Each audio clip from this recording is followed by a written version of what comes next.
ಸ್ನೇಹಿತರೆ ನಮಸ್ಕಾರ. ಕೊಡಗು ಎಲ್ರಿಗೂ ಗೊತ್ತಿರುವ ಹಾಗೆ ಕೃಷಿ ಪ್ರಧಾನ ಜಿಲ್ಲೆ. ಒಂದು ಕಡೆ ಕಾಫಿ ಕರಿಮೆಣಸು ಬೆಳೆದ್ರೆ ಆಹಾರ ಧಾನ್ಯವಾಗಿ ಆಹಾರ ಬೆಳೆಯಾಗಿ ಭತ್ತವನ್ನು ಬೆಳೀತಾ ಇದ್ದಾರೆ. ಈ ಹಿಂದೆಗೆ ಹೋಲಿಸಿದ್ರೆ ದೊಡ್ಡ ಪ್ರಮಾಣದಲ್ಲಿ ಕಡಿಮೆ ಆಗಿದೆ ಅನ್ನುವಂತಹ ಮಾತು ಕೇಳಿ ಬರ್ತಾ ಇದೆ. ಭತ್ತ ಬೆಳೆಯುವವರ ಸಂಖ್ಯೆ ಮೊದಲೆಲ್ಲ ಎಲ್ಲಿ ಹೋದರೂ ಕೂಡ ನಮಗೆ ಭತ್ತದ ಗದ್ದೆಗಳು ಕೊಡಗು ಜಿಲ್ಲೆಯಾದ್ಯಂತ ಕಾಣೋದಕ್ಕೆ ಸಿಗ್ತಾ ಇತ್ತು. ಆದರೆ ಈಗ ಬೇರೆ ಬೇರೆ ಕಾರಣಗಳಿಂದಾಗಿ ಭತ್ತ ಬೆಳೆಯುವವರ ಸಂಖ್ಯೆ ಕಡಿಮೆ ಆಗಿದೆ, ಭತ್ತದ ಗದ್ದೆಗಳು ಕಡಿಮೆ ಆಗಿದ್ದಾವೆ. ಎಲ್ಲವೂ ಕೂಡ ಬಹುತೇಕ ಕಡೆಗಳಲ್ಲಿ ನಾವು ಪಾಳು ಬಿದ್ದ ಗದ್ದೆಗಳನ್ನೇ ಕಾಣ್ತಾ ಇದ್ದೇವೆ. ಅದಕ್ಕೆ ಕಾರಣಗಳು ಅನೇಕ. ಈ ಮಧ್ಯೆ ಹೇಗೆ ನಾವು ಭತ್ತವನ್ನು ಕಡಿಮೆ ಇನ್ವೆಸ್ಟ್ಮೆಂಟ್ನಲ್ಲಿ ಬೆಳಿಬೋದು ಅನ್ನೋದು ದೊಡ್ಡ ಪ್ರಶ್ನೆಯಾಗಿ ಕಾಡ್ತಾ ಇರುತ್ತೆ. ಕಡಿಮೆ ಖರ್ಚಿನಲ್ಲಿ ಬೆಳೆದ್ರೆ ನಮಗೆ ಲಾಭ ಬರ್ಬೋದಾ ಅನ್ನುವಂಥ ನಿಟ್ಟಿನಲ್ಲಿ ಅನೇಕರು ಚಿಂತನೆ ಹರಿಸ್ತಾ ಇರ್ತಾರೆ, ಪ್ರಯೋಗಗಳನ್ನು ಮಾಡ್ತಾ ಇರ್ತಾರೆ. ಅದರಲ್ಲಿ ಯಶಸ್ಸು ಕಂಡವರು ಕೂಡ ಕೆಲವರು ಇದ್ದಾರೆ. ಅನೇಕ ಮಂದಿ ಹೊರಗೆ ಬಂದಿಲ್ಲ. ಕೆಲವರು ಒಂದಷ್ಟು ಪ್ರಯೋಗಗಳನ್ನು ಮಾಡಿ ಕಡಿಮೆ ಖರ್ಚಿನಲ್ಲಿ ಭತ್ತವನ್ನು ಬೆಳೆದು ಯಶಸ್ಸನ್ನು ಕಂಡವರಿದ್ದಾರೆ. ಅಂತಹ ಒಬ್ಬ ಪ್ರಗತಿಪರ ಕೃಷಿಕನನ್ನು ನಿಮಗೆ ಪರಿಚಯ ಮಾಡ್ತೇನೆ. ನಾನು ಪರಿಚಯ ಮಾಡಬೇಕಾದಂಥ ಅಗತ್ಯ ಇಲ್ಲ, ಯಾಕೆಂದರೆ ಇವರು ಎಲ್ಲೆಡೆ ಚಿರಪರಿಚಿತರು. ಜಿಲ್ಲೆ ರಾಜ್ಯ ಮಟ್ಟದ ಪ್ರಶಸ್ತಿ ಪಡ್ಕೊಂಡವರು. ಅನೇಕ ಕಡೆಗಳಲ್ಲಿ ತಮ್ಮ ಪ್ರಯೋಗಗಳ ಮೂಲಕ ಹೊರ ಜಗತ್ತಿನಲ್ಲಿ ಮನೆ ಮಾತಾದಂತಹ ವ್ಯಕ್ತಿ. ಕೃಷಿ ಚಟುವಟಿಕೆಯಲ್ಲಿ ಸದಾ ಹೊಸತನವನ್ನು ಪರಿಚಯಿಸ್ತಾ ಏನಾದರೂ ಹೊಸತನ ಮಾಡಬೇಕು ಅನ್ನೋ ನಿಟ್ಟಿನಲ್ಲಿ ಪ್ರಯೋಗಶೀಲತೆಯನ್ನು ತೊಡಗಿಸಿಕೊಂಡಂತಹ ವ್ಯಕ್ತಿಯನ್ನು ಪರಿಚಯ ಮಾಡ್ತೇನೆ ಕಡಿಮೆ ಖರ್ಚಿನಲ್ಲಿ. ಇವತ್ತು ನಾವು ಅವ್ರನ್ನ ಬೇರೆ ಬೇರೆ ರೀತಿಯಲ್ಲಿ ನಾವು ಹೊರ ಜಗತ್ತಿಗೆ ಪರಿಚಯ ಮಾಡಿದ್ದೇವೆ, ಕಂಡಿದ್ದೇವೆ ಕೂಡ. ಈಗ ನಾನು ಮಾತಾಡಿಸ್ತಾ ಇರೋದು ಒಂದು ವಿಭಿನ್ನ ಪ್ರಯೋಗವನ್ನು ಮಾಡಿ ಯಶಸ್ಸು ಕಂಡಿದ್ದರ ಮೂಲಕವಾಗಿ ನಿಮಗೆ ಪರಿಚಯ ಮಾಡ್ತೇನೆ. ಅದು ಏನು ಅಂತ ಹೇಳಿದ್ರೆ ಕಡಿಮೆ ಖರ್ಚಿನಲ್ಲಿ ಭತ್ತವನ್ನು ಬೆಳೆದು ಮಾದರಿ ಎನ್ಸ್ಕೊಂಡಿದ್ದಾರೆ, ಜೊತೆಗೆ ಅದರಲ್ಲಿ ಯಶಸ್ಸನ್ನು ಕಂಡಿದ್ದಾರೆ. ಆ ಮೂಲಕ ನಿಮಗೆ ಪರಿಚಯ ಮಾಡಿಕೊಡ್ತೇನೆ. ಅದು ಯಾರು ಅನ್ನೋಂಥ ಕುತೂಹಲ ಇದೆಯಾ? ವೈಟ್. ಸ್ನೇಹಿತರೆ, ನನ್ನ ಜೊತೆಗಿದ್ರೆ ಮಂದ್ರಿರ ತೇಜಸ್ ನಾಣಯ್ಯ. ನನ್ನ ಮುಖಕ್ಕಿಂತ ಇವರ ಮುಖವನ್ನು ಕೃಷಿಕರು ಎಲ್ಲರೂ ಪರಿಚಿತ ವ್ಯಕ್ತಿ. ತೇಜಸ್ ಅಣ್ಣ ನಮಸ್ಕಾರ. ನಮಸ್ಕಾರ. ಹೇಗಿದ್ದೀರಿ? ಚೆನ್ನಾಗಿದ್ದೀನಿ.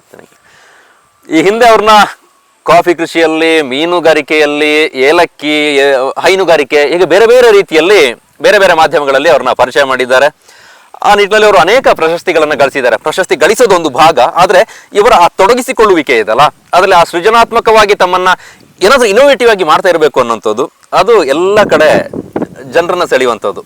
ಅದಕ್ಕೆ ಮೊದಲನೇದಾಗಿ ನಿಮಗೆ ಅಭಿನಂದನೆಗಳನ್ನ ಸಲ್ಲಿಸ್ತಾ 2026 ಈ ಕ್ಯಾಲೆಂಡರ್ ವರ್ಷದ ಶುಭಾಶಯಗಳನ್ನು ತಿಳಿಸ್ತಾ, ಜೊತೆಗೆ ನಮ್ಮೂರ ಕೃಷಿಕ ಅಂತ ನಾವು ಎಪಿಸೋಡ್ ಅನ್ನು ಶುರು ಮಾಡ್ತಾ ಇದ್ದೀವಿ. ಅದರ ಮೊದಲ ಸರಣಿಯನ್ನ ನಿಮ್ಮಲ್ಲಿಂದ ಆರಂಭ ಮಾಡ್ತಾ ಇದ್ದೇವೆ. ಮೊದಲ ಸರಣಿಯ ಮೊದಲ ಎಪಿಸೋಡ್ ನಿಮ್ಮ ಮೊದಲ ಪ್ರಯೋಗದ ಮೂಲಕ ಆರಂಭ ಆಗ್ತಾ ಇದೆ. Thank you. ನಿಮಗೂ ಕೂಡ ಒಂದು ಎಪಿಸೋಡ್ ತುಂಬಾ ಚೆನ್ನಾಗಿ ಬೆಳೆದು ಬರಲಿ, ಮೂಡಿ ಬರಲಿ, ಸಾಕಷ್ಟು ಜನ ಅದನ್ನು ಇಷ್ಟಪಟ್ಟು ಎಲ್ಲರೂ ಕೂಡ ಅದನ್ನು ನೋಡಲಿ ಅಂತೇಳಿ ನಾನು ಕೂಡ ಭಗವಂತನಲ್ಲಿ ಹಾರೈಸ್ತೇನೆ. ಸ್ನೇಹಿತರೆ, ನನ್ನ ಹಿಂಬದಿಯಲ್ಲಿ ಕಾಣ್ತಾ ಇದೆಯಲ್ಲ, ನಿಮಗೆ ಗೊತ್ತಾಗಿರ್ಬೋದು ಇದು ಭತ್ತದ ಗದ್ದೆ ಅಂತ. ಇದರಲ್ಲಿ ಏನಿದೆ ವಿಶೇಷತೆ ಅಂತ ಅಂದ್ಕೊಳ್ಬೋದು. ಅದನ್ನ ನಮ್ಮ ಈ ಮಾತಿನಲ್ಲಿ ಮುಂದುವರಿಸ್ತಾ ವಿವರಣೆಯನ್ನು ಕೊಡ್ತೇನೆ. ನಾನು ಆಗಲೇ ಹೇಳಿದೆ, ಕಡಿಮೆ ಖರ್ಚಿನಲ್ಲಿ ಭತ್ತವನ್ನು ಬೆಳೆದು ಈಗ ಒಂದು ಯಶಸ್ಸನ್ನು ಪಡೆಯುವ ಹಂತದಲ್ಲಿ ಇದ್ದಾರೆ. ಅದ್ರ ಬಗ್ಗೆ ನಾನು ವಿವರಣೆ ಕೊಡೋದಿಲ್ಲ, ನಿಮ್ಮಿಂದಲೇ ಬಂದರೆ. ನಾನು ಕೇಳ್ಪಟ್ಟಿದ್ದೀನಿ, ನೀವು ಒಂದು ವಿಷಯ ಸ್ನೇಹಿತರೆ, ನಾವು ಭತ್ತ ಮಾಡಬೇಕು ಅಂತಂದರೆ ಗದ್ದೆ ಉಳುಮೆ ಮಾಡಬೇಕು, ನಾಟಿ ಮಾಡಬೇಕು, ಕಳೆ ಕೀಳಬೇಕು, ಗೊಬ್ಬರ ಕೊಡಬೇಕು, ಅಗೆ ತೆಗಿಬೇಕು, ಅಗೆ ತೆಗೆದು ನಾಟಿ ಮಾಡುವಂಥದ್ದು ಎಲ್ಲವೂ ಬೇರೆ ಬೇರೆ ಪ್ರೋಸೆಸ್ಗಳಿದ್ದಾವೆ. ಭತ್ತ ಗದ್ದೆಯನ್ನ ಮಾಡ್ತಿರುವಂಥವ್ರಿಗೆ ಇದೆಲ್ಲ ಗೊತ್ತಿರುವಂತಹ ವಿಚಾರ. ಆದರೆ ಇವರಲ್ಲಿ ಆ ವಿಶೇಷತೆ ಏನು ಅಂತ ಹೇಳಿದ್ರೆ, ಭತ್ತ ಗದ್ದೆಯನ್ನ ಉಳುಮೆ ಮಾಡಿದ್ದೀರಿ, ನಾಟಿ ಮಾಡಲಿಲ್ಲ, ಅಗೆ ತೆಗಿಲಿಲ್ಲ, ಕಳೆ ತೆಗಿಲಿಲ್ಲ, ಆದರೆ ಒಂದು ಉತ್ತಮವಾದಂತಹ ಬೆಳೆ ಬಂದಿದೆ. ಅದು ಹೇಗೆ ಅನ್ನುವಂಥದ್ದು ಪ್ರಶ್ನೆ. ಆ ಪ್ರಶ್ನೆಗೆ ಉತ್ತರ ಈಗ ಮಂದಿರ ತೇಜಸ್ ಅವರು ಕೊಡ್ತಾರೆ. ಅಣ್ಣ ಹೇಳಿ. ಎಲ್ರಿಗೂ ನಮಸ್ಕಾರ. ಇದು ಈಗ ಇಷ್ಟೊತ್ತಿವರು ಇಂಟ್ರಡಕ್ಷನ್ ಭಾಳ ನೀಟಾಗಿ ಕೊಟ್ಟರು. ಸೊ ಅದು ಏನು ಅಂದರೆ, ಈಗ ಸಾಮಾನ್ಯವಾಗಿ ಗದ್ದೆ ನಾಟಿ ಮಾಡೋದು ಅಂದರೆ ಜನರಲ್ಲಿ ಒಂದು ಥರ ಬೇಜಾರು, ಅಸಡ್ಡೆ. ಅದು ಮಳೆಗಾಲ ಆದಾಗ ಏನೋ ಒಂದು ಹುಮ್ಮನಸಲಿ ಮಾಡ್ತಾರೆ, ಸ್ವಲ್ಪ ಒಂಥರ ಸಣ್ಣ ಒಂದು ಇದಿರ್ತದೆ, ಅವಾಗ ಏನೋ ಮಾಡ್ಬೋದು, ಜನ ಲೇಬರ್ ಸಿಗ್ತಾರೆ ಅಂತೇಳಿ. ಗದ್ದೆ ಕಟಾವು ಮಾಡೋ ಟೈಮ್ ಬಂದಾಗ ಏನಾಗುತ್ತೆ, ಕಾಫಿ ಸೀಸನ್ ಬರುತ್ತೆ, ಹೆರ್ತೆ ಬರ್ತದೆ. ಸೊ ಈ ಎಲ್ಲ ಕೆಲಸದ ಒತ್ತಡದಲ್ಲಿ ಕಾರ್ಮಿಕರು ಗದ್ದೆ ಕೆಲಸಕ್ಕೆ ಸ್ಪೆಷಲ್ ಆಗಿ ಸಿಗೋದೇ ಇಲ್ಲ. ಸೊ ಇದು ನಮ್ಮಲ್ಲಿ ಮೇಯ್ನ್ ಆಗಿ ಇರುವಂಥ ಸಮಸ್ಯೆ. ಇನ್ನು ಮಣ್ಣಿನಲ್ಲಿ ಕೆಲಸ ಮಾಡೋದು, ಬಟ್ಟೆ ಬರೀ ಮಣ್ಣು ಮಾಡ್ಕೊಳ್ಳೋದು, ಕೆಸರಿನಲ್ಲಿ ದುಡಿಯೋದು ಅಂದಾಗ ಯಾರು ಕೂಡ ಲೇಬರ್ಗಳು ಸಿಕ್ಕೋದಿಲ್ಲ. ಇದು ಭಾಳ ಮುಖ್ಯವಾಗಿ ನಾವು ಕೊಡಗಿನಲ್ಲಿ ಸಾಮಾನ್ಯವಾಗಿ ಕಾಣುವಂಥ ಒಂದು ವಿಷಯ. ಇದರಲ್ಲಿ ಏನಾಗ್ತಾ ಇದೆ ಅಂದರೆ, ನಾನು ಈ ವರ್ಷ ಏನು ಮಾಡಿದೆ ಅಂದರೆ, ಸುಮಾರು ಒಂದು 10 ವರ್ಷದಿಂದ ಮಂಜೀರ ಅಪ್ಪಣ್ಣ ಅಂತ ಹೇಳೋರು ಬಿಳಿಗೇರಿ ಗ್ರಾಮದವರು ಈ ಒಂದು ನಾಟಿ ಕೃಷಿಯನ್ನು ಮಾಡ್ತಾಯಿದ್ರು. ನಿಮ್ಮ ಸ್ನೇಹಿತರು? ನನ್ನ ಸ್ನೇಹಿತರು. ಅವ್ರು ಹೇಗೆ ಮಾಡ್ತಾಯಿದ್ರು ಅಂತ ಹೇಳಿದ್ರೆ, ಈ ಭತ್ತವನ್ನು ಗದ್ದೆ ಉಳುಮೆ ಮಾಡಿದ ನಂತರ ಭತ್ತವನ್ನು ಎರ್ಚೋದು. ಏಕ್ಲಿಗೆ ನಾವು ಹೇಗೆ ಎರ್ಚುತ್ತೇವೆ ಆ ರೀತಿಯಲ್ಲಿ ಎರ್ಚೋದು, ಆಮೇಲೆ ನೆಕ್ಸ್ಟು ಕಟಾವು ಮಾಡೋ ಎರ್ಚೋದು, ಅದೊಂದೇ ವಿಚಾರ. ಆಮೇಲೆ ಗದ್ದೆ ಕುಯ್ಯೋದು. ಸೊ ಇದು ಮಾತ್ರ ಅವ್ರು ಹೇಳ್ತಾ ಇದ್ರು. ನಾನು ಇದೇನಪ್ಪ ಎರ್ಚೋದು ಕುಯ್ಯೋದು, ಅದರ ಮಧ್ಯದಲ್ಲಿ ಎಷ್ಟೋ ಕೆಲಸಗಳು ಬಾಕಿ. ಸೊ ಈ ಕೆಲಸಗಳೆಲ್ಲ ಏನು, ನಾನು ಅದು ಯಾವುದು ಮಾಡ್ತಾ ಇಲ್ಲ.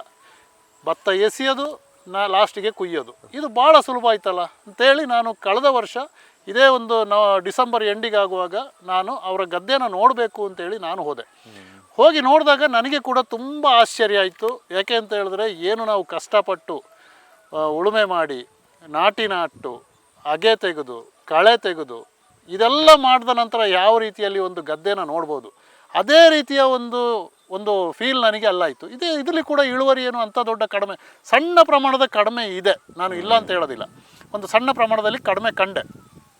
ಆದರೂ ನನಗೆ ಎಷ್ಟೋ ಖರ್ಚುಗಳನ್ನು ಇದು ಉಳಿಸ್ತದಲ್ಲ, ಇದರಲ್ಲಿ ಯಾವುದೇ ಖರ್ಚಿಲ್ಲಲ್ಲ ಅಂತ ಹೇಳುವಂಥದ್ದು ನನಗೆ ಗಮನಕ್ಕೆ ಕಂಡೆ.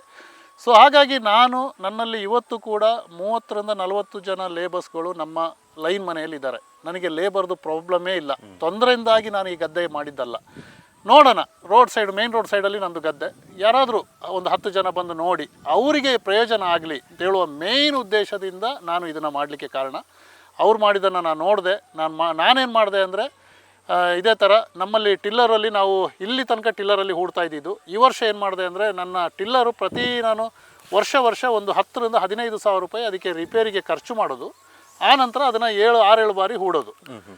ಈ ಸಲ ಏನು ಮಾಡಿದೆ ಅಂದರೆ, ನಾನು ಬಾಡಿಗೆಗೆ, ನನ್ನ ಹತ್ರ ಟ್ರ್ಯಾಕ್ಟರ್ ಇದೆ, ಆದರೆ ನನ್ನ ಹತ್ರ ಗೇಜ್ ವೀಲ್ ಇಲ್ಲ. ಇದು ಉಳುಮೆ ಮಾಡುವಾಗ ಗದ್ದೆ ಉಳುಮೆಗೆ ಗೇಜ್ ವೀಲ್ ಬೇಕು. ಸೊ ಹಾಗಾಗಿ ಗೇಜ್ ವೀಲಿಗೆ ನಾನು ಬಾಡಿಗೆ ಕೊಟ್ಟು ಕೇವಲ ನನಗೆ 12 ಸಾವಿರ ರೂಪಾಯಿಯಲ್ಲಿ 3 ಎಕರೆ ಗದ್ದೆ ನಂದು. 3 ಎಕರೆ ಗದ್ದೆ 12 ಸಾವಿರಲ್ಲಿ ಹೂಡಿ ಆಯಿತು. ನನಗೆ ಅಷ್ಟು ಹಣ ನನಗೆ ರಿಪೇರಿಗೆ ಕೊಡ್ತಾ ಇದ್ದೆ. ನಾನು ಪ್ರತಿ ವರ್ಷ ಅಲ್ಲಿಗೆ ರಿಪೇರಿಗೆ ಹೋಗ್ತಾ ಇತ್ತು. ಸೊ ಅದರಲ್ಲಿ ಇದು 12 ಸಾವಿರ ರೂಪಾಯಿಲಿ, ಅದು ಕೇವಲ 3 ಸಾಲು ಹುಡಿದ್ರೆ ಸಾಕು. ಫಸ್ಟ್ ಒಂದು ಸಾಲು, ಆಮೇಲೆ ಉಳುಮೆ ಮಾಡಿ ಒಂದು 10 ದಿನ ಗ್ಯಾಪಲ್ಲೇ ನೀವು ನಾಟಿಯನ್ನು ಮಾಡ್ಬೋದು. ಒಂದು ಸಲ ಹೂಡಿ ಒಂದು 4 ದಿನ ಕಳೆದಾಗುವಾಗ ಆ ಹೂಡಿದು ಗೊತ್ತೇ ಆಗೋದಿಲ್ಲ, ಅಷ್ಟು ಚೆನ್ನಾಗಿ ಟ್ರ್ಯಾಕ್ಟ್ರಲ್ಲಿ ಉಳುಮೆ ಮಾಡ್ಬೋದು.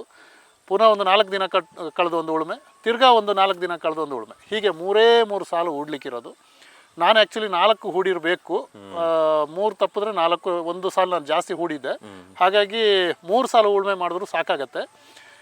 ನಾನು 7 ಸಾಲು ಹೂಡೋನು 3 ಸಾಲಿಗೆ ಹೇಗೆ ನಿಲ್ಲಿಸಬೇಕು ಅಂತ ಹೇಳೋ ಒಂದು ಬೇಜಾರಲ್ಲಿ, ನಾನು ಕಳೆ ಜಾಸ್ತಿ ಬರ್ತದೆ ಉಳುಮೆ ಕಡಿಮೆ ಆದರೆ, ಆ ಉದ್ದೇಶಕ್ಕೆ ನಾನು 4 ಹೂಡಿದೆ. ಬಟ್ ನನಗೆ 4ನೇ ಸಲನೂ ಉಳುಮೆ ಮಾಡಬೇಕು ಅಂತ ಬೇಡ, 3 ಸಲ ಸಾಕಾಗುತ್ತೆ. ನನಗೆ 4 ಸಲ ಉಳುಮೆ ಮಾಡೇ ನನಗೆ 12 ಸಾವಿರ ಆಗಿರೋದು. ಸೊ ಅದು ಕೂಡ ನಿಮಗೆ ಉಳಿಯುತ್ತೆ. ಉಳುಮೆ ಮಾಡುವಾಗ ಏನು ಮಾಡಬೇಕು ಅಂದರೆ, ನೀರನ್ನು ಕಟ್ಟಿ, ಮಾಮೂಲು ಏನು ನಾವು ಫಸ್ಟು ಉಳುಮೆ ಮಾಡುವಾಗ ನೀರನ್ನು ಆದಷ್ಟು ಕಡಿಮೆ ಮಾಡಬೇಕು, ತುಂಬ ನೀರು ಇಡಬಾರ್ದು. ಕಡಿಮೆ ಮಾಡಿ ಉಳುಮೆ ಮಾಡಿದಾಗ ಕೆಸರಲ್ಲಿ ಎಲ್ಲ ಹುಲ್ಲುಗಳೆಲ್ಲ ಕರಗ್ತದೆ. ನೀರನ್ನು ತುಂಬ ಇಡಲೇಬೇಡಿ ಉಳುಮೆ ಮಾಡುವಾಗ, ನೀರನ್ನು ಕಡಿಮೆ ಮಾಡೇ ಉಳುಮೆ ಮಾಡಿ. ನೀರನ್ನು ಎಷ್ಟು ನೀವು ಕಡಿಮೆ ಮಾಡ್ತೀರೋ ಅಷ್ಟು ಒಳ್ಳೆಯದು. 2ನೇ ಸಲ ಉಳುಮೆ ಮಾಡುವಾಗಲೂ ಅಷ್ಟೇ, ನೀರನ್ನು ಸ್ವಲ್ಪ ಕಡಿಮೆ ಮಾಡಿ. ಉಳುಮೆಲಿ ನೀರು ಕಾಣಬಾರ್ದು, ಉಳುಮೆಲಿ ಕೆಸರೇ ಕಾಣಬೇಕು. ಆ ರೀತಿಯಲ್ಲಿ 2ನೇ ಸಲನೂ ಉಳುಮೆ ಮಾಡಿ. 3ನೇ ಸಲ ಮಾಡುವಾಗ ಮಾತ್ರ ನೀವು ಒಂದು 4 ಇಂಚು ಎತ್ತರಕ್ಕೆ ನೀರನ್ನು ಇಟ್ಕೊಂಡೇ ಉಳುಮೆ ಮಾಡಿ. ಕೆಸರಿನ ಮೇಲೆ 4 ಇಂಚು ಎತ್ತರ ಬೇಕು. ಕೆಸರಿನ ಮೇಲೆ ಕನಿಷ್ಠ 3 ಆದರೂ ಬೇಕೇ ಬೇಕು, 4 ಇಂಚು ಬೇಕು. 5 ಇಂಚು ಆದರೂ ತೊಂದರೆ ಇಲ್ಲ, ಭಾಳ ಜಾಸ್ತಿ ನೀರು ಬೇಡ. 3-4 ಸಾಕು, 5 ಬೇಡ ಆ್ಯಕ್ಚುಲಿ. 5 ಯಾಕೆ ಅನ್ನುವ ಪ್ರಶ್ನೆ ಬರುತ್ತೆ. ಯಾಕೆ ಅಂತ ಹೇಳಿದ್ರೆ, ಉಳುಮೆ ನೀಟಾಗಲ್ಲ. ಓಕೆ, ಜಾಸ್ತಿ ನೀರು ಕಟ್ಟಿದಾಗ ಕಳೆ ಸಾಯಲ್ಲ. ಆ ಒಂದು ಉದ್ದೇಶಕ್ಕೋಸ್ಕರ ನೀರನ್ನು ಜಾಸ್ತಿ ಇಡಬೇಡಿ. ಎವರೇಜ್ ಒಂದು 3 ಇಂಚೇ ನೀರು ಸಾಕು. ನೀರು 3 ಇಂಚು 4 ಇಂಚು ಯಾಕೆ ಬೇಕು ಅಂದರೆ, ಗದ್ದೆ ಲೆವೆಲ್ ಆಗಲಿಕ್ಕೆ ಬೇಕು. ನೀರಿಂದ ಲಾಭನೂ ಇದೆ, ನಷ್ಟನೂ ಇದೆ. ನೀರೇ ಇಡಲಿಲ್ಲ ಅಂದರೆ, ನೀವು ಬರೀ ಮಣ್ಣಲ್ಲಿ ಉಳುಮೆ ಮಾಡಿದಾಗ ಏನಾಗುತ್ತೆ, ಕೆಲವು ಜಾಗದಲ್ಲಿ ಗುಂಡಿಯಾಗಿ ಉಳ್ಕೋತದೆ, ಎತ್ತರ ತಗ್ಗುವಾಗುತ್ತೆ. ನೀವು ನೀರನ್ನು ಒಂದು ಹದ ಪ್ರಮಾಣದಲ್ಲಿ ಕಟ್ಕೊಂಡ್ರೆ, ಆ ನೀರಲ್ಲಿ ಗೇಜ್ ವೀಲಲ್ಲಿ ಹೂಡುವಾಗ ಅದು ಲೆವೆಲ್ ಮಾಡುವಾಗ ಸಮತಟ್ಟಾಗಿ ನಿಲ್ತದೆ. ಈ ಒಂದು ಉದ್ದೇಶಕ್ಕೆ 3 ಇಂಚು, ತಪ್ಪಿದ್ರೆ 4 ಇಂಚು ಅಷ್ಟೇ ನೀರನ್ನು ನೀವು ಇಟ್ಕೊಳ್ಳಿ. ಆ ನೀರನ್ನು ಇಟ್ಕೊಂಡು ಯಾವಾಗ ನೀವು ನೀರು ಟ್ರ್ಯಾಕ್ಟ್ರು ಗದ್ದೆಯಿಂದ ಯಾವಾಗ ಹತ್ತಿದ ಇಮ್ಮಿಡಿಯೇಟಾಗಿ ನೀವು 1 ಗಂಟೆ ಕೂಡ ಟೈಮ್ ವೇಸ್ಟ್ ಮಾಡುವಾಗಿಲ್ಲ. ಯಾವಾಗ ಟ್ರ್ಯಾಕ್ಟ್ರ್ ಮೇಲೆ ಹತ್ತದ ಕೂಡಲೇ ಭತ್ತವನ್ನು ನೀರಿಗೆ ಎರ್ಚ್ಕೊಂಡು ಹೋಗೋದು. ಅಂದರೆ ಇಲ್ಲಿ ನಾಟಿ ಅಗತ್ಯ ಇಲ್ಲ, ಅಗೆ ತೆಗೆಯುವ ಅಗತ್ಯ ಯಾವುದೂ ಇಲ್ಲ, ಎರಡೂ ಇಲ್ಲ. ನಾಟಿ ಇಲ್ಲ, ಇದು ಇಲ್ಲ. ಆದರೆ ಭತ್ತನ ಎರ್ಚುವಾಗ ಒಂದು ಯೋಚನೆ ಮಾಡಿ, ಭತ್ತಕ್ಕೆ ಮೊಳಕೆ ಆಗಿರಬೇಕು. 24 ಗಂಟೆ ನಾವು ನೀರು ಒಳಗಡೆ ಹಾಕಿ ಇಡುವುದು. ಭತ್ತವನ್ನು ನಾವು ನೀಟಾಗಿ ಮಾಡಿ ಒಂದು ಟ್ಯಾಂಕ್ ಒಳಗಡೆ ಹಾಕಿ, ಡ್ರಮ್ ಒಳಗಡೆ ಹಾಕಿ, ಇಲ್ಲ ನೀರೊಳಗಡೆ ಹಾಕಿ 24 ಗಂಟೆ ಈ ನೀರೊಳಗಡೆ ಇಡಬೇಕು. ಬೆಳಗ್ಗೆ 7 ಗಂಟೆಗೆ ಹಾಕಿದ್ರೆ ನೆಕ್ಸ್ಟ್ ಡೇ ಬೆಳಗ್ಗೆ 7 ಗಂಟೆ ತನಕ ನೀರೊಳಗೆ. ನೀರಿಂದ ತೆಗೆದ ನಂತರ ನಾವು ಪಕ್ಕದಲ್ಲಿ ಒಂದು ಚೀಲವನ್ನು ಮೇಲೆ ಇಡಬೇಕು. ಅಲ್ಲಿಗೆ 24 ಗಂಟೆ ಅದು ಆಯಿತು. ನಾವು ಲೆಕ್ಕಕ್ಕೆ ತಗೊಳ್ಳುವಾಗಿಲ್ಲ. ನೀರಿಂದ ತೆಗೆದ ನಂತರ 48 ಗಂಟೆ ಆಗಬೇಕು. ಒಂದು ದಿವಸ ಹೀಗೆ, ನೆಕ್ಸ್ಟ್ ಡೇ ಹೀಗೆ ಚೀಲ ಉಲ್ಟ ತಿರುಗಿಸ್ಬಿಟ್ಟು ಅದನ್ನು ಇಡಬೇಕು. ಇಟ್ಬಿಟ್ಟು ಅದ್ರ ಮೇಲೆ ಕಲ್ಲು ಇಲ್ಲ ಏನಾದರೂ ಒಂದು ತಾಟೋ ಚೀಲನ ಏನಾದರೂ ಕವರ್ ಮಾಡಬೇಕು. ಸ್ವಲ್ಪ ಬಿಸಿ ಹುಟ್ಟಬೇಕು. ಬಿಸಿ ಬಂದ ಮೇಲೆ ಅದ್ರ ಮೇಲೆ ಒಂದು ಕಲ್ಲು ಇಡಬೇಕು. ಆವಾಗ ಏನಾಗುತ್ತೆ, ಬಿಸಿಗೆ ಮೊಳಕೆ ಚೆಂದ ಹೊಡೀತದೆ. ಒಂದು ದಿವಸ ಈ ರೀತಿ ಇಟ್ಟಾಗ ಮೊಳಕೆ ಚೆನ್ನಾಗಿ ಅಡಿಭಾಗದಲ್ಲಿ ಮೊಳಕೆ ಬಂದಿರ್ತದೆ. ತಿರ್ಗಾ ಇನ್ನೊಂದ್ಸಲ ಉಲ್ಟಾ ಮಾಡಿ ಮೇಲ್ಭಾಗದಲ್ಲಿ ಇಡಬೇಕು. ಆವಾಗ 2 ಕಡೆನೂ ಒಂದೇ ರೀತಿಯಲ್ಲಿ ಮೊಳಕೆ ಬರ್ತದೆ. ಅದೊಂದು ನನ್ನ ಲೆಕ್ಕದಲ್ಲಿ ಒಂದು 45ರಿಂದ 50 ಗಂಟೆ ಒಳಗಡೆ ಸಾಕು. 50 ಗಂಟೆಗಿಂತ ಲೇಟ್ ಮಾಡಬೇಡಿ. ಯಾಕೆಂದರೆ ನಾವು ಭತ್ತವನ್ನು ಎರ್ಚಿದಾಗ ಏನಾಗುತ್ತೆ, ನೀರು ಮೇಲೆ ಭತ್ತಗಳು ತೇಲ್ಕೊಳ್ತವೆ. ಭತ್ತ ಅಡಿಗೆ ಹೋಗೋದಿಲ್ಲ, ಭಾಳ ಹಗರಾಗೋ ಕಾರಣ, ವೆಯ್ಟ್ ಇಲ್ಲದ ಕಾರಣ ಅವು ಒಂದು ಸೈಡಿಗೆ ತೇಲ್ಕೊಂಡು ಹೋಗ್ತದೆ. ಅದು ಸ್ವಲ್ಪ ಗಮನಿಸಿದ್ದೇನೆ ನಾನು. ಒಂದು 40 ಗಂಟೆಯಿಂದ ಒಳಗಡೆ ಆದರೆ ಏನಾಗುತ್ತೆ ಅಂದರೆ ಮೊಳಕೆ ಚೆನ್ನಾಗಿ ಒಡೆದಿರೋದಿಲ್ಲ. ನೀವು ಹಾಕಿದ ಭತ್ತಗಳೆಲ್ಲ ನೀರೊಳಗೆ ಹೋಗ್ತದೆ. ಅದರಲ್ಲಿ ಏನಾಗ್ತದೆ ಅಂದರೆ, ನಾವು ಕೆಸರಿಗೆ ಯಾಕೆ ಹಾಕಬೇಕು ಅಂತ ಹೇಳಿದ್ರೆ, ನೀರು ಟ್ರ್ಯಾಕ್ಟರ್ ಹತ್ತಿದ ಕೂಡಲೇ ಬೀಜವನ್ನು ಯಾಕೆ ಹಾಕಿ ಅಂದಿದ್ದು ಅಂದರೆ, ಆ ಕೆಸರಲ್ಲಿ ಏನಾಗುತ್ತೆ, ಕೆನೆ ಮಣ್ಣು ಅಂತ ಹೇಳ್ತೀವಿ. ಈ ಭತ್ತದ ಮೇಲೆ ಬಂದು ಆ ಕೆನೆ ಮಣ್ಣು ನುಣುಪಾದ ಮಣ್ಣು ಕೂರಬೇಕು. ಅದು ಕೂತಾಗ ಏನಾಗುತ್ತೆ, ಅದಕ್ಕೆ 1 ಇಂಚಿನ ಒಂದು ಅರ್ಧ ಇಂಚು 1 ಇಂಚುವರೆಗೆ ಮಣ್ಣು ಸಿಗ್ತದೆ. ಆವಾಗ ಮೊಳಕೆ ತಾಕತ್ತಿರುವಾಗ ಆ ಮಣ್ಣನ್ನು ಭೇದಿಸಿಕೊಂಡು ಮೇಲೆ ಬರ್ತದೆ. ಮೊಳಕೆ ಕಡಿಮೆ ಆದರೆ ಆ ಮಣ್ಣು ಒಳಗಡೆ ಕವರ್ ಆಗೋಗುತ್ತೆ. ಸೊ ಇದು ಪ್ರಾಬ್ಲಮ್. ಒಂದೊಂದು ಗಂಟೆ ಕೂಡ ನಾನು ಯಾಕೆ ಅಲ್ಲಿ ಅಷ್ಟು ಒಂದು ಸ್ಪೆಸಿಫಿಕ್ ಆಗಿ ಹೇಳ್ತೀನಿ ಅಂದರೆ, ಅದು ಅಷ್ಟು ಇಂಪಾರ್ಟೆಂಟು. ಒಂದೊಂದು ಗಂಟೆ ಕೂಡ ಇಲ್ಲಿ ಇಂಪಾರ್ಟೆಂಟ್. ಯಾಕೆಂದರೆ ಕೆಲವೊಮ್ಮೆ ಟ್ರ್ಯಾಕ್ಟರ್ ಬರಲಿಕ್ಕೆ ಲೇಟ್ ಮಾಡೋದು, ಅವನ್ನೆಲ್ಲ ಕೇಳಿಕೊಂಡೇ ಅವನಿಗೆ ಮೊದಲೇ ಇನ್ಫಾರ್ಮ್ ಮಾಡಿಬಿಟ್ಟೇ ನೀವು ಮಾಡಿ. ಇಲ್ಲಣ್ಣ ಇವತ್ತು ನನಗೆ ಬಿಸಿ ಇದ್ದೀನಿ, ನಾನು ನಾಳೆ ಬರ್ತೀನಿ ಅಂತ ಹೇಳುವಾಗಿಲ್ಲ. ಮೊಳಕೆ ಜಾಸ್ತಿ ಆಗ್ತದೆ. ಬೆಳಗ್ಗೆ ಬರ್ತೀಯಾ ಅಂತ ಕೇಳ್ಬಿಟ್ಟೇ ಮಾಡಿ. ಇಲ್ಲ ಅವನು ಏನೋ ಒಂದು ಆರಾಮಲ್ಲಿ ಬೇರೆ ಕಡೆ ಹೋಗೋಕ್ಕುಂಟು ಅಂತ ಹೇಳಿದ್ರೆ, ನಾವು ಭತ್ತವನ್ನು ಎರ್ಚೋದು ನಾಟಿ ಅವರಿಗೆ ಒಂದು ದಿವಸ ವೇರಿಯೇಷನ್ ಆದರೂ ಬೇಜಾರಿಲ್ಲ. ಭತ್ತವನ್ನು ಎರ್ಚೋರಿಗೆ ಅವನು ಟ್ರ್ಯಾಕ್ಟರ್ ಅವನು ಕರೆಕ್ಟಾಗಿರಬೇಕು. ಅವನು 1 ಗಂಟೆ ಕೂಡ ಲೇಟ್ ಮಾಡುವಾಗಿಲ್ಲ. ಪೂರ್ವ ತಯಾರಿ ಅಗತ್ಯ ಸಿಸ್ಟಮೆಟಿಕ್ ಆಗಿ ಆಗಿರಬೇಕು. ಈ ವಿಷಯದಲ್ಲಿ ಭತ್ತ ಎರ್ಚದಲ್ಲಿ ಭಾಳ ಮುಖ್ಯ ಇರೋದೇ ನಿಮ್ಮ ಭತ್ತದ ಮೊಳಕೆ ನೀವು ಹಾಕಿದ ದಿನ. ಸೊ ಹಾಗಾಗಿ ಟ್ರ್ಯಾಕ್ಟರ್ ಅವ್ರ ಜೊತೆ ನೀವು ಫಸ್ಟೇ ಮಾತಾಡಿಕೊಂಡು ಅವ್ರಿಗೆ ಇಂಥ ದಿನ ಹಾಕೋದು ಅಂತ ಹೇಳಿ ಅವರ ಮುಖಾಂತರನೇ ನೀವು ಭತ್ತವನ್ನು ನೀರಿಗೆ ಹಾಕಬೇಕು. ಅವರಿಗೆ ಅದು ಎಷ್ಟು ಗಂಟೆಗೆ ಬರ್ತೀರಾ ಅಂತ ಕೇಳಿಕೊಂಡೇ ಹಾಕಿ. ನಿಮ್ಮ ಟೈಮಿಗೆ ಹಾಕ್ಬಿಟ್ಟು ಅವರಿಗೆ ಟ್ರ್ಯಾಕ್ಟರ್ ಅವರಿಗೆ ಬರೋಕ್ಕಾಗಿಲ್ಲ ಅಂದರೆ ಇದು ತುಂಬ ನಷ್ಟವನ್ನು ಅನುಭವಿಸುವಂಥ ಒಂದು ವೇಳೆ ನಮ್ಮಲ್ಲೇ ಟ್ರ್ಯಾಕ್ಟರ್ ಇದ್ದರೆ ಬೆಸ್ಟ್. ನಾವೇ ಡ್ರೈವರ್ ಇದು ನಾವೇ ಟ್ರ್ಯಾಕ್ಟರ್ ಮಾಡ್ತೀವಿ ಅಂತ ಹೇಳಿದ್ರೆ ದಿ ಬೆಸ್ಟ್. ಯಾರನ್ನ ಕೇಳಬೇಕು ಅಂತಿಲ್ಲ, ಬಾಡಿಗೆ ಅವ್ರನ್ನ ಕೇಳಿದ್ರೆ ಅವ್ರ ಟೈಮಿಗೆ ಬರೋದು ಕಷ್ಟ. ಸೊ ಅದೊಂದು ಮಾತ್ರ ಭಾಳ ಕೇರ್ಫುಲ್ ಆಗಿರಿ. ನಮ್ಮ ಹತ್ರ ಟ್ರ್ಯಾಕ್ಟರ್ ಇದ್ರೂ ಕೂಡ ಅದನ್ನು ಎಲ್ಲವೂ ಸಿದ್ಧವಾಗಿ ಇಟ್ಕೋಬೇಕು. ಆಮೇಲೆ ಏನಾದರೂ ಬರುವಾಗ ಗದ್ದೆಗೆ ಇಳಿಸುವಾಗ ರಿಪೇರಿ ಆಯಿತು ಅಂದರೆ ಅದು ಕೂಡ ನಷ್ಟ. ಯಾಕೆಂದರೆ ನಾನು ಇಷ್ಟು ಹೇಳಲಿಕ್ಕೆ ಕಾರಣ, ಈ ಭತ್ತವನ್ನು ಎರ್ಚೋದ್ರಲ್ಲಿ ಭಾಳ ಮುಖ್ಯ. ಇದರಲ್ಲಿ 75% ಇಲ್ಲೇ ಕವರ್ ಆಗೋಯ್ತು. ನೀವು ಯಾವಾಗ 75% ನಿಮ್ಮ ಭತ್ತ ಮೊಳಕೆ ನೀಟಾಗಿ ಯಾವಾಗ ಎರ್ಚಿದು ನೀಟಾಯಿತು, ಅಲ್ಲಿಗೆ ನಿಮಗೆ 75 ಭಾಗ ಮುಗೀತು. ನಿಮಗೆ ಸಕ್ಸಸ್ ಎಲ್ಲಿ ಸಿಗುತ್ತೆ ಅಲ್ಲಿ ಡಿಸೈಡ್ ಆಗುತ್ತೆ. ಅಲ್ಲೇ ಡಿಸೈಡ್ ಆಯಿತು. ಇನ್ನು ಬರೀ ಕೇವಲ ಇರೋದು 25 ಭಾಗ ಮಾತ್ರ. ಈ 75 ಭಾಗ ನಿಮ್ಮ ಭತ್ತ ಮೊಳಕೆ ಆಗೋದಲ್ಲಿ ಇರೋದು. ಜಸ್ಟ್ 1 ವಾರ ಪ್ರೋಸೆಸ್ ಅದು. ಒಂದು ವಾರದಲ್ಲಿ 3 ದಿನ, 1 ವಾರದಲ್ಲಿ ಗದ್ದೆ ಉಳುಮೆ ಮಾಡೋದು ಅದೆಲ್ಲ 1 ವಾರದಲ್ಲಿ. ಈ ಭತ್ತ ಎರ್ಚೋದಿಕ್ಕೂ ನಿಮ್ಮಲ್ಲಿ ಕೆಲವರಿಗೆ ಡೌಟ್ ಇರ್ಬೋದು, ಈ ಭತ್ತ ಎರ್ಚೋದಕ್ಕಿಂತ ಡ್ರಮ್ ಸೀಡ್ರು ಮಾಡೋದು ಒಳ್ಳೇದಲ್ಲ, ಶ್ರೀ ಪದ್ಧತಿ ಮಾಡೋದು ಒಳ್ಳೇದಲ್ಲ, ನಾಟಿ ಮಾಡೋದು ಒಳ್ಳೇದಲ್ಲ, ಇದೆಲ್ಲ ಒಳ್ಳೇದು ಅಂತ ಹೇಳುವಂಥದ್ದು ಬಗ್ಗೆ ಒಂದು 50 ವರ್ಷ ದಾಟಿದಂಥವರು ಆರ್ಗ್ಯೂ ಮಾಡ್ತಾರೆ. ಇವತ್ತು ಕೂಡ ನನ್ನ ಬೆಳೆ ಇಷ್ಟು ಚೆಂದ ಇದೆ ಆದರೂ ಕೂಡ ಕೆಲವರು ಬಂದು ಆರ್ಗ್ಯೂ ಮಾಡೋದು ನಾನು ನೋಡಿದ್ದೇನೆ. ಆ ಆರ್ಗ್ಯೂ ಯಾರು ಮಾಡ್ತಾರೆ ಅಂದರೆ 50ರಿಂದ 60 ವರ್ಷ ಮೇಲ್ಪಟ್ಟವರು, ಸಾಂಪ್ರದಾಯಿಕ ಪದ್ಧತಿಯಲ್ಲಿ ಬಂದವರು. ಹೌದು, ನೀವು ಶ್ರೀ ಪದ್ಧತಿಗೆ ಯಾಕೆ ಹೋಗಬಾರ್ದು, ನೀವು ಡ್ರಮ್ ಸೀಡ್ರಿಗೆ ಯಾಕೆ ಹೋಗಬಾರ್ದು, ನೀವು ನಾಟಿಗೆ ಯಾಕೆ ಹೋಗಬಾರ್ದು. ಇದಕ್ಕೂ ಇರುವ ವ್ಯತ್ಯಾಸ ಏನು ಅಂದರೆ, ಶ್ರೀ ಪದ್ಧತಿ ಅಂತ ಹೇಳುವಂಥದ್ದು ಒಂದೊಂದು ತೆನೆ ನಡುವಂಥದ್ದು. ಆ ಶ್ರೀ ಪದ್ಧತಿ ನಮ್ಮ ಕೊಡಗಿನಲ್ಲಿ ಅದರಲ್ಲೂ ಕೂಡ ಈ ಮಡಿಕೇರಿಯ ಸಮೀಪ ಇರುವಂಥ ಜಾಗಕ್ಕೆ ಆಗೋದೇ ಇಲ್ಲ. ಯಾಕಂದರೆ ಅದು ಒಂದೊಂದು ಕಡೆ ನಾಟಿ ನಾಡುವಂಥದ್ದು. ನಮ್ಮ ಇಲ್ಲಿ ಒಂದೊಂದು ದಿವಸ ಮಳೆ ಸರಿಯಾಗಿ ಬಂತು ಅಂದರೆ ಆ ನಾಟಿ ಎಲ್ಲ ಕರಗಿ ಹೋಗ್ತದೆ. ಆಮೇಲೆ ಅದು 20 ದಿವಸದ ಒಳಗಡೆ ಆಗಬೇಕು. ಸೊ ಸಣ್ಣ ಬೆಳೆ ಇರ್ತದೆ. ಸೊ ಅದು ತುಂಬ ನಮ್ಮ ಇಲ್ಲಿಗೆ ಆಗೋದಿಲ್ಲ. ಅದು ಏನಿದ್ರು ಕೂಡ ಕುಶಲನಗರ ದಾಟದಂಥ ಜಾಗದಲ್ಲಿ ಅಂಥ ಏರಿಯಾಗಳಿಗೆ ಆಗ್ತದೆ ಹೊರತು ಕೊಡಗಿಗೆ ಅದು ಸೂಟೇಬಲ್ ಅಲ್ಲ. ಒಂದು. ಎರಡನೇ, ಡ್ರಮ್ ಸೀಡ್ರಿಗೂ ಇದಕ್ಕೂ ಏನು ವ್ಯತ್ಯಾಸ ಅಂದರೆ, ಡ್ರಮ್ ಸೀಡ್ರು ಬಂದು ಮೊಳಕೆ ಬಂದಿರಬಾರ್ದು. ಮೊಳಕೆ ಬರೋಕ್ಕಿಂತ ಮುಂಚೆನೇ ಡ್ರಮ್ ಸೀಡ್ರಲ್ಲಿ ಹಾಕಬೇಕು. ಮೊಳಕೆ ಬಂತು ಅಂದರೆ ಡ್ರಮ್ ಸೀಡ್ರ್ ಒಳಗಡೆ ಬೀಳೋದಿಲ್ಲ. ಸೊ ಹಾಗಾಗಿ ಮೊಳಕೆ ಬರೋಕ್ಕೆ ಮುಂಚೆ ಹಾಕಬೇಕು. ಒಂದು. ಎರಡನೇ, ನೀರನ್ನು ಡ್ರೈ ಮಾಡಿ ಹಾಕಬೇಕು. ಈ ಎರಡು ಸಮಸ್ಯೆ ಇದೆ. ನೀರನ್ನು ಡ್ರೈ ಮಾಡಿ ಹಾಕಿದ್ರೆ ಏನು ಪ್ರಾಬ್ಲಮ್ ಅಂತ ಕೇಳಿದ್ರೆ, ನೀರನ್ನು ಡ್ರೈ ಮಾಡಿ ಹಾಕಿದಾಗ ಏನಾಗುತ್ತೆ ಒಂದೊಂದು 6 ಇಂಚು 8 ಇಂಚಿಗೆ ಮಾತ್ರ ಡ್ರಮ್ ಸೀಡ್ರ್ ಹೋಗಿರೋದು. ಈ 8 ಇಂಚು ಜಾಗದಲ್ಲಿ 2 2 ಭತ್ತ 3 ಭತ್ತ 4 ಭತ್ತ ಬಿದ್ದಿರ್ತದೆ. ಈ 4 ಭತ್ತನ ಪಕ್ಷಿಗಳು ಬಂದು ಅಲ್ಲಿ ತಿಂತು ಅಂದರೆ ನಿಮಗೆ ಅಷ್ಟು ಜಾಗ ಖಾಲಿ, ಅಷ್ಟು ಜಾಗ ಗ್ಯಾಪೇ, ಒಂದು ಗ್ಯಾಪ್ ಆಯಿತು. ಪಕ್ಷಿಗಳಿಗೆ ಆರಾಮಲ್ಲಿ ನೀವು, ಯಾಕೆಂದರೆ ಡ್ರಮ್ ಸೀಡ್ರಲ್ಲಿ ನಿಮಗೆ ನೀರು ಮೇಲೆ ಮಾಡೋಕ್ಕಾಗಲ್ಲ. ಇದರಲ್ಲಿ ಬೆನಿಫಿಟ್ ಇರೋದೇ ಅದು, ಯಾಕೆಂದರೆ ನಾವು ನೀರು ಮೇಲೆ ಮಾಡಿರ್ತೀವಿ. ಸೊ ಹಾಗಾಗಿ 3-4 ದಿವಸ ನಾವು ನೀರನ್ನು ಡ್ರೈ ಮಾಡುವಾಗಿಲ್ಲ. ಆವಾಗ ಏನಾಗುತ್ತೆ, ಪಕ್ಷಿಗಳಿಗೆ ತಿನ್ನೋಕ್ಕೆ ಸಿಕ್ಕೋದಿಲ್ಲ ನೀರು ಮೇಲೆ ಮಾಡೋ ಕಾರಣ. ಡ್ರಮ್ ಸೀಡ್ರಲ್ಲಿ ನಾವು ಡ್ರೈ ಮಾಡಿ ಮಾಡೋ ಕಾರಣ ಪಕ್ಷಿಗಳು ಬಂದು ಅಲ್ಲಿ ಹೆಕ್ಕಿ ಅಷ್ಟಷ್ಟಾಗೋ ಗ್ಯಾಪಲ್ಲಿ ಗ್ಯಾಪ್ ಮಾಡ್ತವೆ, ತಿಂದು ಖಾಲಿ ಮಾಡ್ತವೆ. ಇದು ಡ್ರಮ್ ಸೀಡ್ರಲ್ಲಿರುವಂಥ ನಷ್ಟ, ಇದರಲ್ಲಿರುವಂಥ ಲಾಭ. ಆಮೇಲೆ ನಾಟಿಯಲ್ಲಿ ಏನು ಅಂದರೆ ಎಲ್ಲಕ್ಕಿಂತ ದಿ ಬೆಸ್ಟು ನಾಟಿ.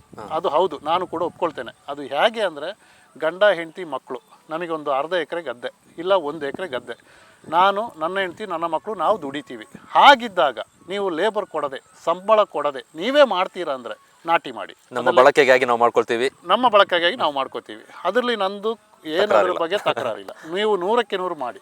ಅದು ನಿಜವಾಗ್ಲೂ ನಾಟಿಯಲ್ಲಿ ಬರುವಷ್ಟು ಇಳುವರಿ ಯಾವುದಲ್ಲಿ ಕೂಡ ಬರೋದಿಲ್ಲ, ನಾನು ಒಪ್ಕೊಳ್ತೇನೆ.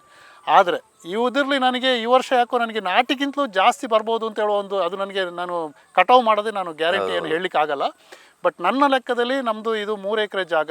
3 ಎಕರೆ ಜಾಗಕ್ಕೆ 1 ಎಕರೆಗೆ 30 ಬಟ್ಟಿ, ಹಾಗೆ 3 ಎಕರೆಗೆ 90 ಬಟ್ಟಿ ನಾವು ಬೆಳಿತೇವೆ.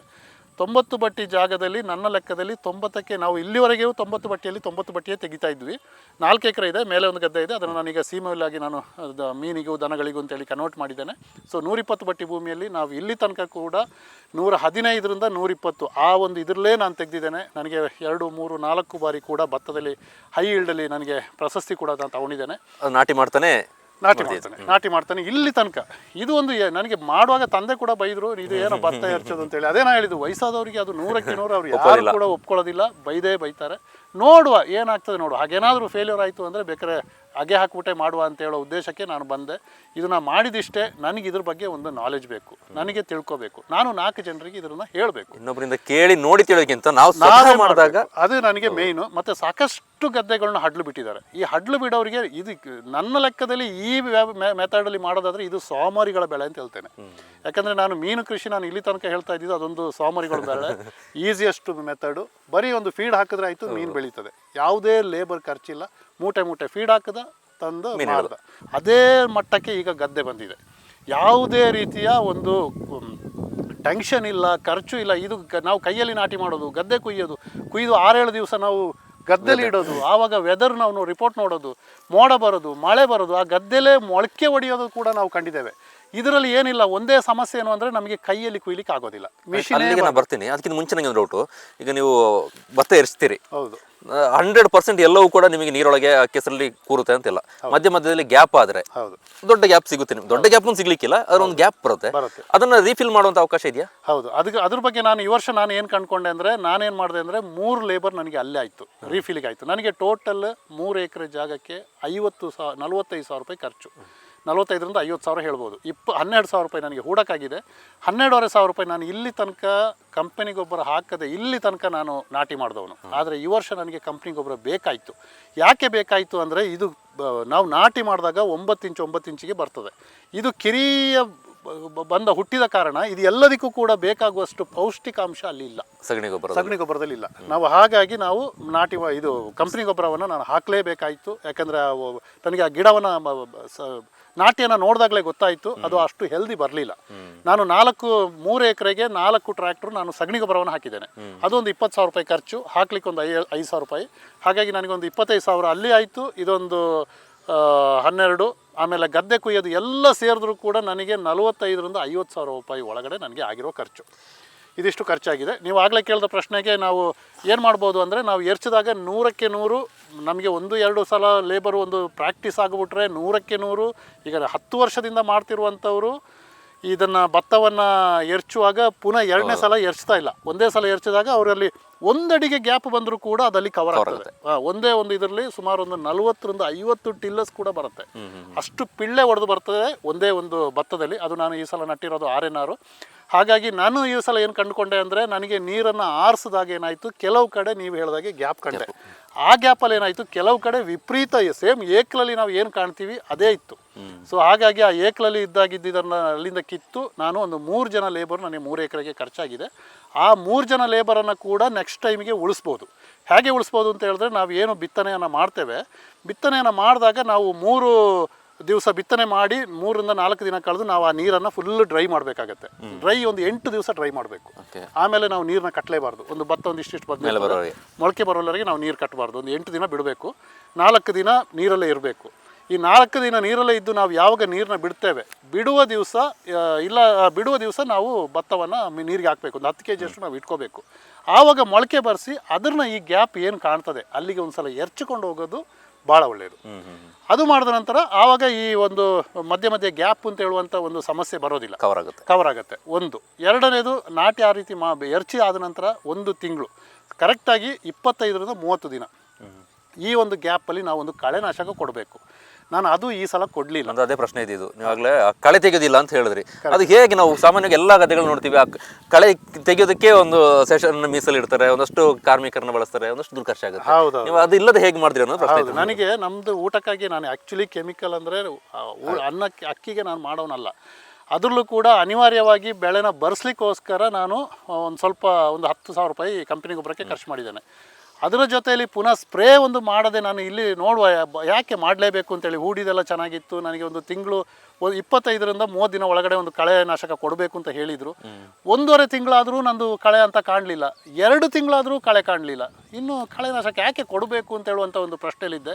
ನಾನು ಇಲ್ಲಿ ತನಕ ಬೆಳೀತಾ ಇದ್ದಿದ್ದು BKB, ಅದು ಹೈಟ್ ಬರುವಂಥ ಬೆಳೆ ಹೈಟ್ ಆದಾಗ ಏನಾಗುತ್ತೆ, ಅಡಿಯಲ್ಲಿ ಕಳೆಗಳು ಬರೋದಿಲ್ಲ. ಸೊ ಹಾಗಾಗಿ 2 ತಿಂಗಳು ಬಂದ ಮೇಲೆ ಇನ್ನು ಕಳೆ ಬಂದಿಲ್ಲ ಅಂದರೆ ಇನ್ನದು ಬರೋದಿಲ್ಲ ಅಂತ ಹೇಳೋದು ನನ್ನ ಮನಸ್ಸಲ್ಲಿತ್ತು. ಬಟ್ ಇಲ್ಲಿ ಏನಾಯಿತು, ನಾನು ಈ RNR ಅಂತ ಹೇಳೋದು ಕುಳ್ಳ ಬೆಳೆ. ಈ ಕುಳ್ಳ ಬೆಳೆ ಬರುವ ಕಾರಣ ಅದರಿಂದ ಮೇಲೆ ಕಳೆಗಳು ಕಾಣಲಿಕ್ಕೆ ಸ್ಟಾರ್ಟ್ ಆಯಿತು. ಯಾವಾಗ ಕಳೆಗಳು ಕಾಣಲಿಕ್ಕೆ ಸ್ಟಾರ್ಟ್ ಆಯಿತು, ಇನ್ನೂ 1.5 ತಿಂಗಳು ಕುಯ್ಲಿಕ್ಕಿದೆ ಅಂತ ಹೇಳೋ ಒಂದು ಟೆನ್ಷನ್ ಆಯಿತು. ಇನ್ನು ಏನಪ್ಪ ಮಾಡೋದು ಅಂತೇಳಿ ಆಮೇಲೆ ಅದು ಬೆಳೆನೂ ಚೆನ್ನಾಗಿ ಬಂದುಬಿಡ್ತು. ಬೆಳೆದ ಮೇಲೆ ಇನ್ನು ಸ್ಪ್ರೇ ಮಾಡಿದ್ರೆ ಅದು ಹೇಗೆ, ಚಿಕ್ಕದಲ್ಲಿ ಆದರೆ ಏನೋ ಒಂದು ಆಗ್ಬೋದು, ಬರೀ ಇದು ಪುನಃ ಇದು ಕೂಡ ಏನಾದರೂ ಸುಟ್ಟಿಗಿಟ್ಟು ಹೋದರೆ ಅಂತ ಹೇಳುವಂಥದ್ದು ಒಂದು ಟೆನ್ಷನ್ ಆಯಿತು. ಆವಾಗ ನಾನು ಕಳೆನಾಶಕ ಕೊಟ್ಟ ಕೊಟ್ಟಾಗ ಯಾವುದೇ ಕಾರಣಕ್ಕೂ ಕೂಡ ಬೆಳೆಗಳಿಗೆ ಏನು ಆಗದೆ ಕೇವಲ ಕಳೆಗಳು ಸಾಯೋದು. ಅಲ್ಲಿ ತನಕ ಟೆಕ್ನಾಲಜಿ ಯಾವ್ದನ್ನೊಂದು ಬೆಳೆ ಇದೆ ಅದರ ಆಚೆಗೆ ಕಳೆ ಇದೆ, ಅದನ್ನ ಎರಡನ್ನೂ ಬೈಫರ್ಕೇಟ್ ಮಾಡುವ ಮಟ್ಟಕ್ಕೆ ಬಂದ್ಬಿಟ್ಟಿದೆ. ಅಷ್ಟು ಟೆಕ್ನಾಲಜಿ ಸೈಂಟಿಸ್ಟುಗಳು ನಾವು ಅಷ್ಟು ಮುಂದುವರೆದಿದ್ದೀವಿ. ಈ ಕೆಸದ ರೀತಿಯಲ್ಲಿ ಸಣ್ಣ ಸಣ್ಣ ಕಳೆಗಳೆಲ್ಲ ಸಾಯ್ತವೆ. ಈ ಹುಲ್ಲುಗೆ ಸಂಬಂಧಪಟ್ಟಿದ್ದು ಅದರಲ್ಲಿಯೂ ಸೂಜ ಅಂತ ಹೇಳ್ತೇವೆ, ಸೂಜ ಕಳೆ ಕೂಡ ಸಾಯ್ತದೆ.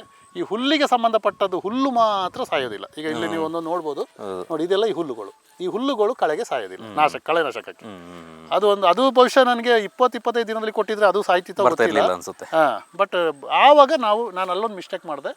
ಇನ್ನು ಮುಂದೆಗೆ ನಾನು ತಿದ್ಕೊಳ್ಬೇಕಾಗಿದ್ದು, ಒಂದು ಭತ್ತವನ್ನು ಎರ್ಚಿದ ನಂತರ ಒಂದು 10 kg ಭತ್ತವನ್ನು ನಾನು ಇಟ್ಕೋಬೇಕು. ಯಾಕೆಂದ್ರೆ ರಿಟರ್ನ್ ಪುನಃ ಎರ್ಸ್ಲಿಕ್ಕೆ ಅದೊಂದು ಎಲ್ಲರೂ ಗ್ಯಾಪ್ ಸ್ಪೇಸ್ ಇದ್ದಾಗ ಎಸಿಲಿಕ್ಕೆ. ನಾವೇ ಓನರ್ಗಳೇ ಮಾಡಿದಾಗ ಎಸ್ದಾಗ ನೀಟಾಗಿ ಮಾಡ್ಬೋದು. ಕೆಲವ್ರ ಕಡೆ ಓನರ್ಗಳೇ ಎಸ್ತಿದ್ದಿದೆ. ಆ ಓನರ್ಗಳೇ ಎಸ್ತಲ್ಲಿ ಏನಾಗಿದೆ ಅಂದರೆ ನೀಟಾಗಿ ಬಂದಿದೆ, ಅವ್ರದ್ದು ಚೆನ್ನಾಗಿ ಬಂದಿದೆ. ಪುನಃ ಅವರು ಹಾಕಬೇಕು ಅಂತಿಲ್ಲ. ಮಂಜೀರ ಫ್ಯಾಮಿಲಿಯವರೇ, ಮಂಜೀರ ಸಾಬುತಿಮಯ್ಯ ಅಂತಿದ್ದಾರೆ. ಸೊ ಅವರೆಲ್ಲ ಎರ್ಚಿರೋದು ಚೆನ್ನಾಗಿದೆ, ಅವರಲ್ಲಿ ಎರ್ಚಿರೋದು ಅವರೇ ಎರ್ಚಿದ್ದಾರೆ. ಸೊ ಹಾಗೆ ಮಾಡಿದಾಗ ಏನಾಗಿದೆ ಅಂದರೆ ನೀಟಾಗಿ ಎಸಿಬೋದು. ನಾವು ಲೇಬರ್ಗಳನ್ನ ಬಿಟ್ಟಾಗ ಒಂದು ಈ ವರ್ಷ ನಾವು ಒಬ್ಬ ಲೇಬರ್ ಇರ್ತಾನೆ, ಬರೋ ವರ್ಷ ಇನ್ನೊಬ್ಬ ಇರ್ತಾನೆ, ಅವನಿಗೆ ಟ್ರೈನ್ ಅಪ್ ಮಾಡ್ಲಿಕ್ಕೆ ಆಗೋದಿಲ್ಲ, ಪ್ರತಿ ವರ್ಷ ಹೇಳ್ಕೊಡ್ಬೇಕಾಗ್ತದೆ. ಒಳ್ಳೆ ಟ್ರೈನಿಂಗ್ ಆದಂಥ ಲೇಬರ್ ಇದ್ದರೆ 2ನೇ ಸಲಕ್ಕೆ ಎಸೆಯುವಂಥ ಪ್ರಸಂಗ ಬರಲಿಕ್ಕಿಲ್ಲ. ಇನ್ನೊಂದು, ನಾನು ಒಂದು 10 ದಿವಸದ ಮಟ್ಟಿಗೆ ಕೂಡ ಪಕ್ಷಿಯನ್ನು ಓಡಿಸ್ಲಿಕ್ಕೆ ಅಂತೇಳಿ ಒಬ್ಬಳು ಕಾರ್ಮಿಕರನ್ನೊಬ್ಬರನ್ನ ನಾನು ನೇಮಕ ಮಾಡಿದ್ದೆ. ಆ್ಯಕ್ಚುಲಿ ನನಗೆ ಅದು ಕೂಡ ಬೇಡ ಅಂತ ಹೇಳುವಾಗೆ ಆಗೋಯ್ತು. ಯಾಕಂದರೆ ಅಷ್ಟು ಹುಟ್ಟು ಬಂದ್ಬಿಡ್ತು. ಒಂದೊಂದ್ಸಲ ಸ್ವಲ್ಪ ಗ್ಯಾಪ್ ಇದ್ದಿದ್ರೆ ಒಳ್ಳೇದಿತ್ತು ಅಂತ ಅನಿಸ್ತದೆ. ಪಕ್ಷಿಗಳು ತಿನ್ನಬೇಕಿತ್ತು ಅಂತ ನನಗೆ ಈಗ ಅನಿಸ್ತದೆ. ಬಟ್ ಎಲ್ಲಾದ್ರೂ ಪಕ್ಷಿಗಳು ಅದೇ ಜಾಗದಲ್ಲಿ ಕಾಲ್ ಮಾಡಿಬಿಟ್ರೆ ಕಷ್ಟ. ಇಲ್ಲ ಅಂದರೆ ಒಂದು ಲೆಕ್ಕದಲ್ಲಿ ಭತ್ತ ಎರ್ಚಿದ ನಂತರದಲ್ಲಿ ಭಾಳ ಕಿರಿಯನು ಕೂಡ ಆಗಬಾರ್ದು. 100 ಬಟ್ಟಿ ಭೂಮಿಗೆ 100 kg ಭತ್ತ, ಇದು ವಿಷಯ. 20 ಬಟ್ಟಿ ಭೂಮಿಗೆ 20 kg, 30 ಬಟ್ಟಿ ಭೂಮಿಗೆ ಬಟ್ಟಿಗೆ 1 kg ಆಗಿ ನಾವು ಎಸಿಬೇಕು. ಅದು ಸ್ವಲ್ಪ ನನಗೆ, ನಾನೊಂದು 5 kg 10 kg ಸ್ವಲ್ಪ ಜಾಸ್ತಿ ಎಸ್ತಲ್ಲಿ ಏನಾದ್ರು ವ್ಯತ್ಯಾಸ ಆದರೆ ಅಂತಿಲ್ಲ, ಅದು ಎಸ್ಸಿ ಸ್ವಲ್ಪ ಜಾಸ್ತಿ ಆಯಿತು. ಆ್ಯಕ್ಚುಲಿ ಕಮ್ಮಿ ಆದರೂ ಬೇಜಾರಿಲ್ಲ, ಜಾಸ್ತಿ ಆದರೆ ಇಲ್ಲಿ ಸಮಸ್ಯೆ. ಈಗ ಎಲ್ಲ ಬಂದು ನಾವು ಕಳೆ ಬಗ್ಗೆ ಮಾತಾಡಿದ್ವಿ, ಫಸಲು ಬಗ್ಗೆ ಮಾತಾಡಿದ್ವಿ, ಏನು ಪ್ರೋಸೆಸ್ ಎಲ್ಲ ಮಾತಾಡಿದ್ವಿ. ಕಡೆಗೆ ಕಾಡುವಂಥದ್ದು ಕಟಾವು ಹೆಂಗೆ ಮಾಡೋದು? ಇದರಲ್ಲಿ ಮೇಯ್ನ್ ಆಗಿ ಏನಂದರೆ ಕೈಯಲ್ಲಿ 100ಕ್ಕೆ 100 ಮಾಡಲಿಕ್ಕೆ ಆಗೋದಿಲ್ಲ. ಕಟಾವು ಮಾಡಲಿಕ್ಕೆ ಮಿಷಿನೇ ಬೇಕು. ಯಾರ ಗದ್ದೆಗೆಲ್ಲ ಮಿಷಿನರ್ಗಳಿಗೆ ಹೋಗ್ತಾವೋ ಅಂಥವ್ರು ಮಾತ್ರ ಈ ಕೆಲಸ ಮಾಡಿ. ಇಲ್ಲ ಅಂದರೆ ಇದನ್ನು ನಿಮಗೆ ಕೈಯಲ್ಲಿ ಕಟ್ ಮಾಡಿ ಪೂರೈಸಲಿಕ್ಕೆ ಸಾಧ್ಯವೇ ಇಲ್ಲ. ಅದೊಂದು ಭಾಳ ಇಂಪಾರ್ಟೆಂಟು. ಮಿಷಿನ್ ಹೋಗುವಂಥ, ಮತ್ತು ಈಗ ಸಣ್ಣ ಸಣ್ಣ ಮಿಷಿನ್ಗಳು ಇದ್ದಾವೆ, ತಗೊಂಡೋಗುವಂಥ ಮಿಷಿನ್ ಇದ್ದಾವೆ. ಸೊ ಅಂಥ ಮಿಷಿನ್ಗಳು ನಿಮ್ಮಲ್ಲಿ ಹೋಗ್ತವೆ. ದೊಡ್ಡ ದೊಡ್ಡ ಮಿಷಿನ್ಗಳಂತೂ ಆಗೋದಿಲ್ಲ, ಸಣ್ಣ ಮಿಷಿನ್ಗಳಲ್ಲಿ ಕುಯ್ಯೋರು ಇದ್ದಾರೆ ಈಗ. ಸೊ ಅದನ್ನು ವಿಚಾರಿಸಿ. ಇದರಲ್ಲಿ ವಿಷಯ ಏನು ಅಂದರೆ ನೀವು ಮಿಷಿನಲ್ಲಿ ಕುಯ್ಬೇಕು. ಅದೊಂದು ವಿಷಯ. ಆಮೇಲೆ ಮಿಷಿನಲ್ಲೇ ಕುಯ್ಯೋ ಕಾರಣ ನಮಗೆ ಲಾಭ ಏನು ಅಂದರೆ ಡೈರೆಕ್ಟ್ ಕುಯ್ದ್ವಿ, ಕಾಫಿ ಒಣಗಿಸಿದಾಗೆ ತಗೊಂಡೋದ್ವಿ, 3 ದಿವಸ ಮಂಗಳದಲ್ಲಿ ಒಣಗಿಸ್ಬಿಟ್ಟು ನಾವು ತಗೊಂಡೋಗಿ ಅದನ್ನು ಗೋಡನಲ್ಲಿ ಎಲ್ಲಿ ಬೇಕು ಅಲ್ಲಿ ಗದ್ದೆಲ್ಲ ಇಟ್ಟು ಹೋಗ್ಬೇಕು ಅಂತದೇನಿಲ್ಲ, ಯಾವ ಟೆನ್ಷನ್ ಇಲ್ಲ. ಹಾಗಾಗಿ ಯಾರು ಕೂಡ ಜಮೀನನ್ನು ಹಾಳು ಬಿಡಬೇಡಿ. 2 ಸಲ ಹೂಡಿದೆ, ಇನ್ನೂ ತೀರಾ ಕಷ್ಟ ಆದರೆ ನನ್ನ ಲೆಕ್ಕದಲ್ಲಿ ಈಗ ಕಳೆಗೊಂದು ಸ್ಪ್ರೇ ಉಂಟು ಅಂತ ಗೊತ್ತಾಗಿದೆ. 2 ಸಲ ಬೇಕಾದರೆ ಹೂಡಿ, 2 ಸಲ ಉಳುಮೆ ಮಾಡಿ ಬೇಕಾದರೆ ನೀವು ಭತ್ತನ ಹಾಕಿ, ಅದು ಕೂಡ ಆಗ್ಬೋದು. ಆದರೆ ಕಳೆನಾಶಕ ಬೇಕಾದರೆ ಒಂದು 2 ಸಲ ಕೊಡಬೇಕಾಗ್ಬೋದು. ಹಾಗೆ ಕಳೆನಾಶಕ ಕೊಟ್ಟರೆ ಕಳೆ ಕೂಡ ಸಾಯ್ತದೆ ಅಂತ ಆದಮೇಲೆ, ಸೊ ಅದ್ರ ಬಗ್ಗೆ ಟೆನ್ಷನೇ ಇಲ್ಲ. ಎಷ್ಟು ಒಂದೇ ನನ್ನಲ್ಲಿ ಒಬ್ಬ ಕೆಲಸದವನು ಮಧ್ಯಾಹ್ನಕ್ಕೆ ಮುಗಿಸ್ದ 3 ಎಕರೆ ಗದ್ದೆನ ಮಧ್ಯಾಹ್ನಕ್ಕೆ ಎರ್ಚ್ಕೊಂಡು ಹೋದ. 1000 ಬಟ್ಟಿ ಭೂಮಿನ ಒಬ್ಬ ಮಾಡ್ಬೋದು, ಒಬ್ಬನೇ ಸಾಕು. ಅವನಿಗೆ ಒಬ್ಬ ಬೇಕಾದ್ರೆ ಇನ್ನೊಬ್ಬ ಹೆಲ್ಪರ್ ಬೇಕು ಅಂದರೆ ಅವ್ನಿಗೆ ಕೊಡ್ಲಿಕ್ಕೆ ಒಬ್ಬ ಹೆಲ್ಪರ್ ಬೇಕು. ಸೊ 2 ಜನರ ಬಿಟ್ಟರೆ ಸೀದಾ ಅವನು ಬರೀ ಎಸೆಯೋದು ಒಂದೇ. ಇದರಷ್ಟು ಈಸಿಯಷ್ಟು ನಾನು ಕಂಡಿಲ್ಲ, ಬೇರೆ ಯಾವ ಕೃಷಿ ಕೂಡ ಇಷ್ಟು ಸುಲಭದಲ್ಲಿ ನಾನು ಕಾಣಲಿಲ್ಲ. ಅಂಥ ಒಂದು ಈಸಿಯೆಸ್ಟ್ ಮೆಥಡ್ ಅಂತ ನಾವು ಹೇಳ್ಬೋದು. ಅದು ವೀಕ್ಷಕ, ನಾವಿಲ್ಲಿ ನೋಡ್ತಾ ಇದ್ದಾಗ ನಮ್ಮ ಹಿಂದೆ ಕಾಣ್ತಾ ಇದೆ, ನನ್ನ ಮುಂದೆನೂ ಇದೆ ಗದ್ದೆ. ಅಲ್ಲಿ ಫಸಲು ಯಾವ ರೀತಿ ಬಂದಿದೆ ಅನ್ನೋದನ್ನು ಚೆನ್ನಾಗಿ ಕಾಣ್ತಾ ಇದೆ ನನಗೆ. ನಮಗೆ ಸಾಮಾನ್ಯವಾಗಿ ಆ ತೆನೆ ಬಂದಿರೋದು, ಅದರಲ್ಲಿ ಜಲ್ಲು ಯಾವ್ದಿದೆ, ಅದು ಫಸಲು ಯಾವ್ದು ಬಂದಿದೆ ಕಟ್ಟಿದೆ ಗೊತ್ತಾಗುತ್ತೆ, ಚೆನ್ನಾಗಿ ಬಾಗಿರುತ್ತೆ, ಯಾವ್ದು ತೂಕ ಇರುತ್ತೆ ಅದು ಆ ತೆನೆ ಬಾಗಿರುತ್ತೆ. ಒಳಗೆ ಏನಿಲ್ಲ ಜಲ್ಲು ಇರುತ್ತಲ್ಲ, ಅದು ನೆಟ್ಟಗೇನೆ ಇರುತ್ತೆ. ನನಗೆ ಈ ಸಲ ಒಂದು ವಿಷಯ ಏನಾಯ್ತು ಅಂದರೆ ಸ್ವಲ್ಪ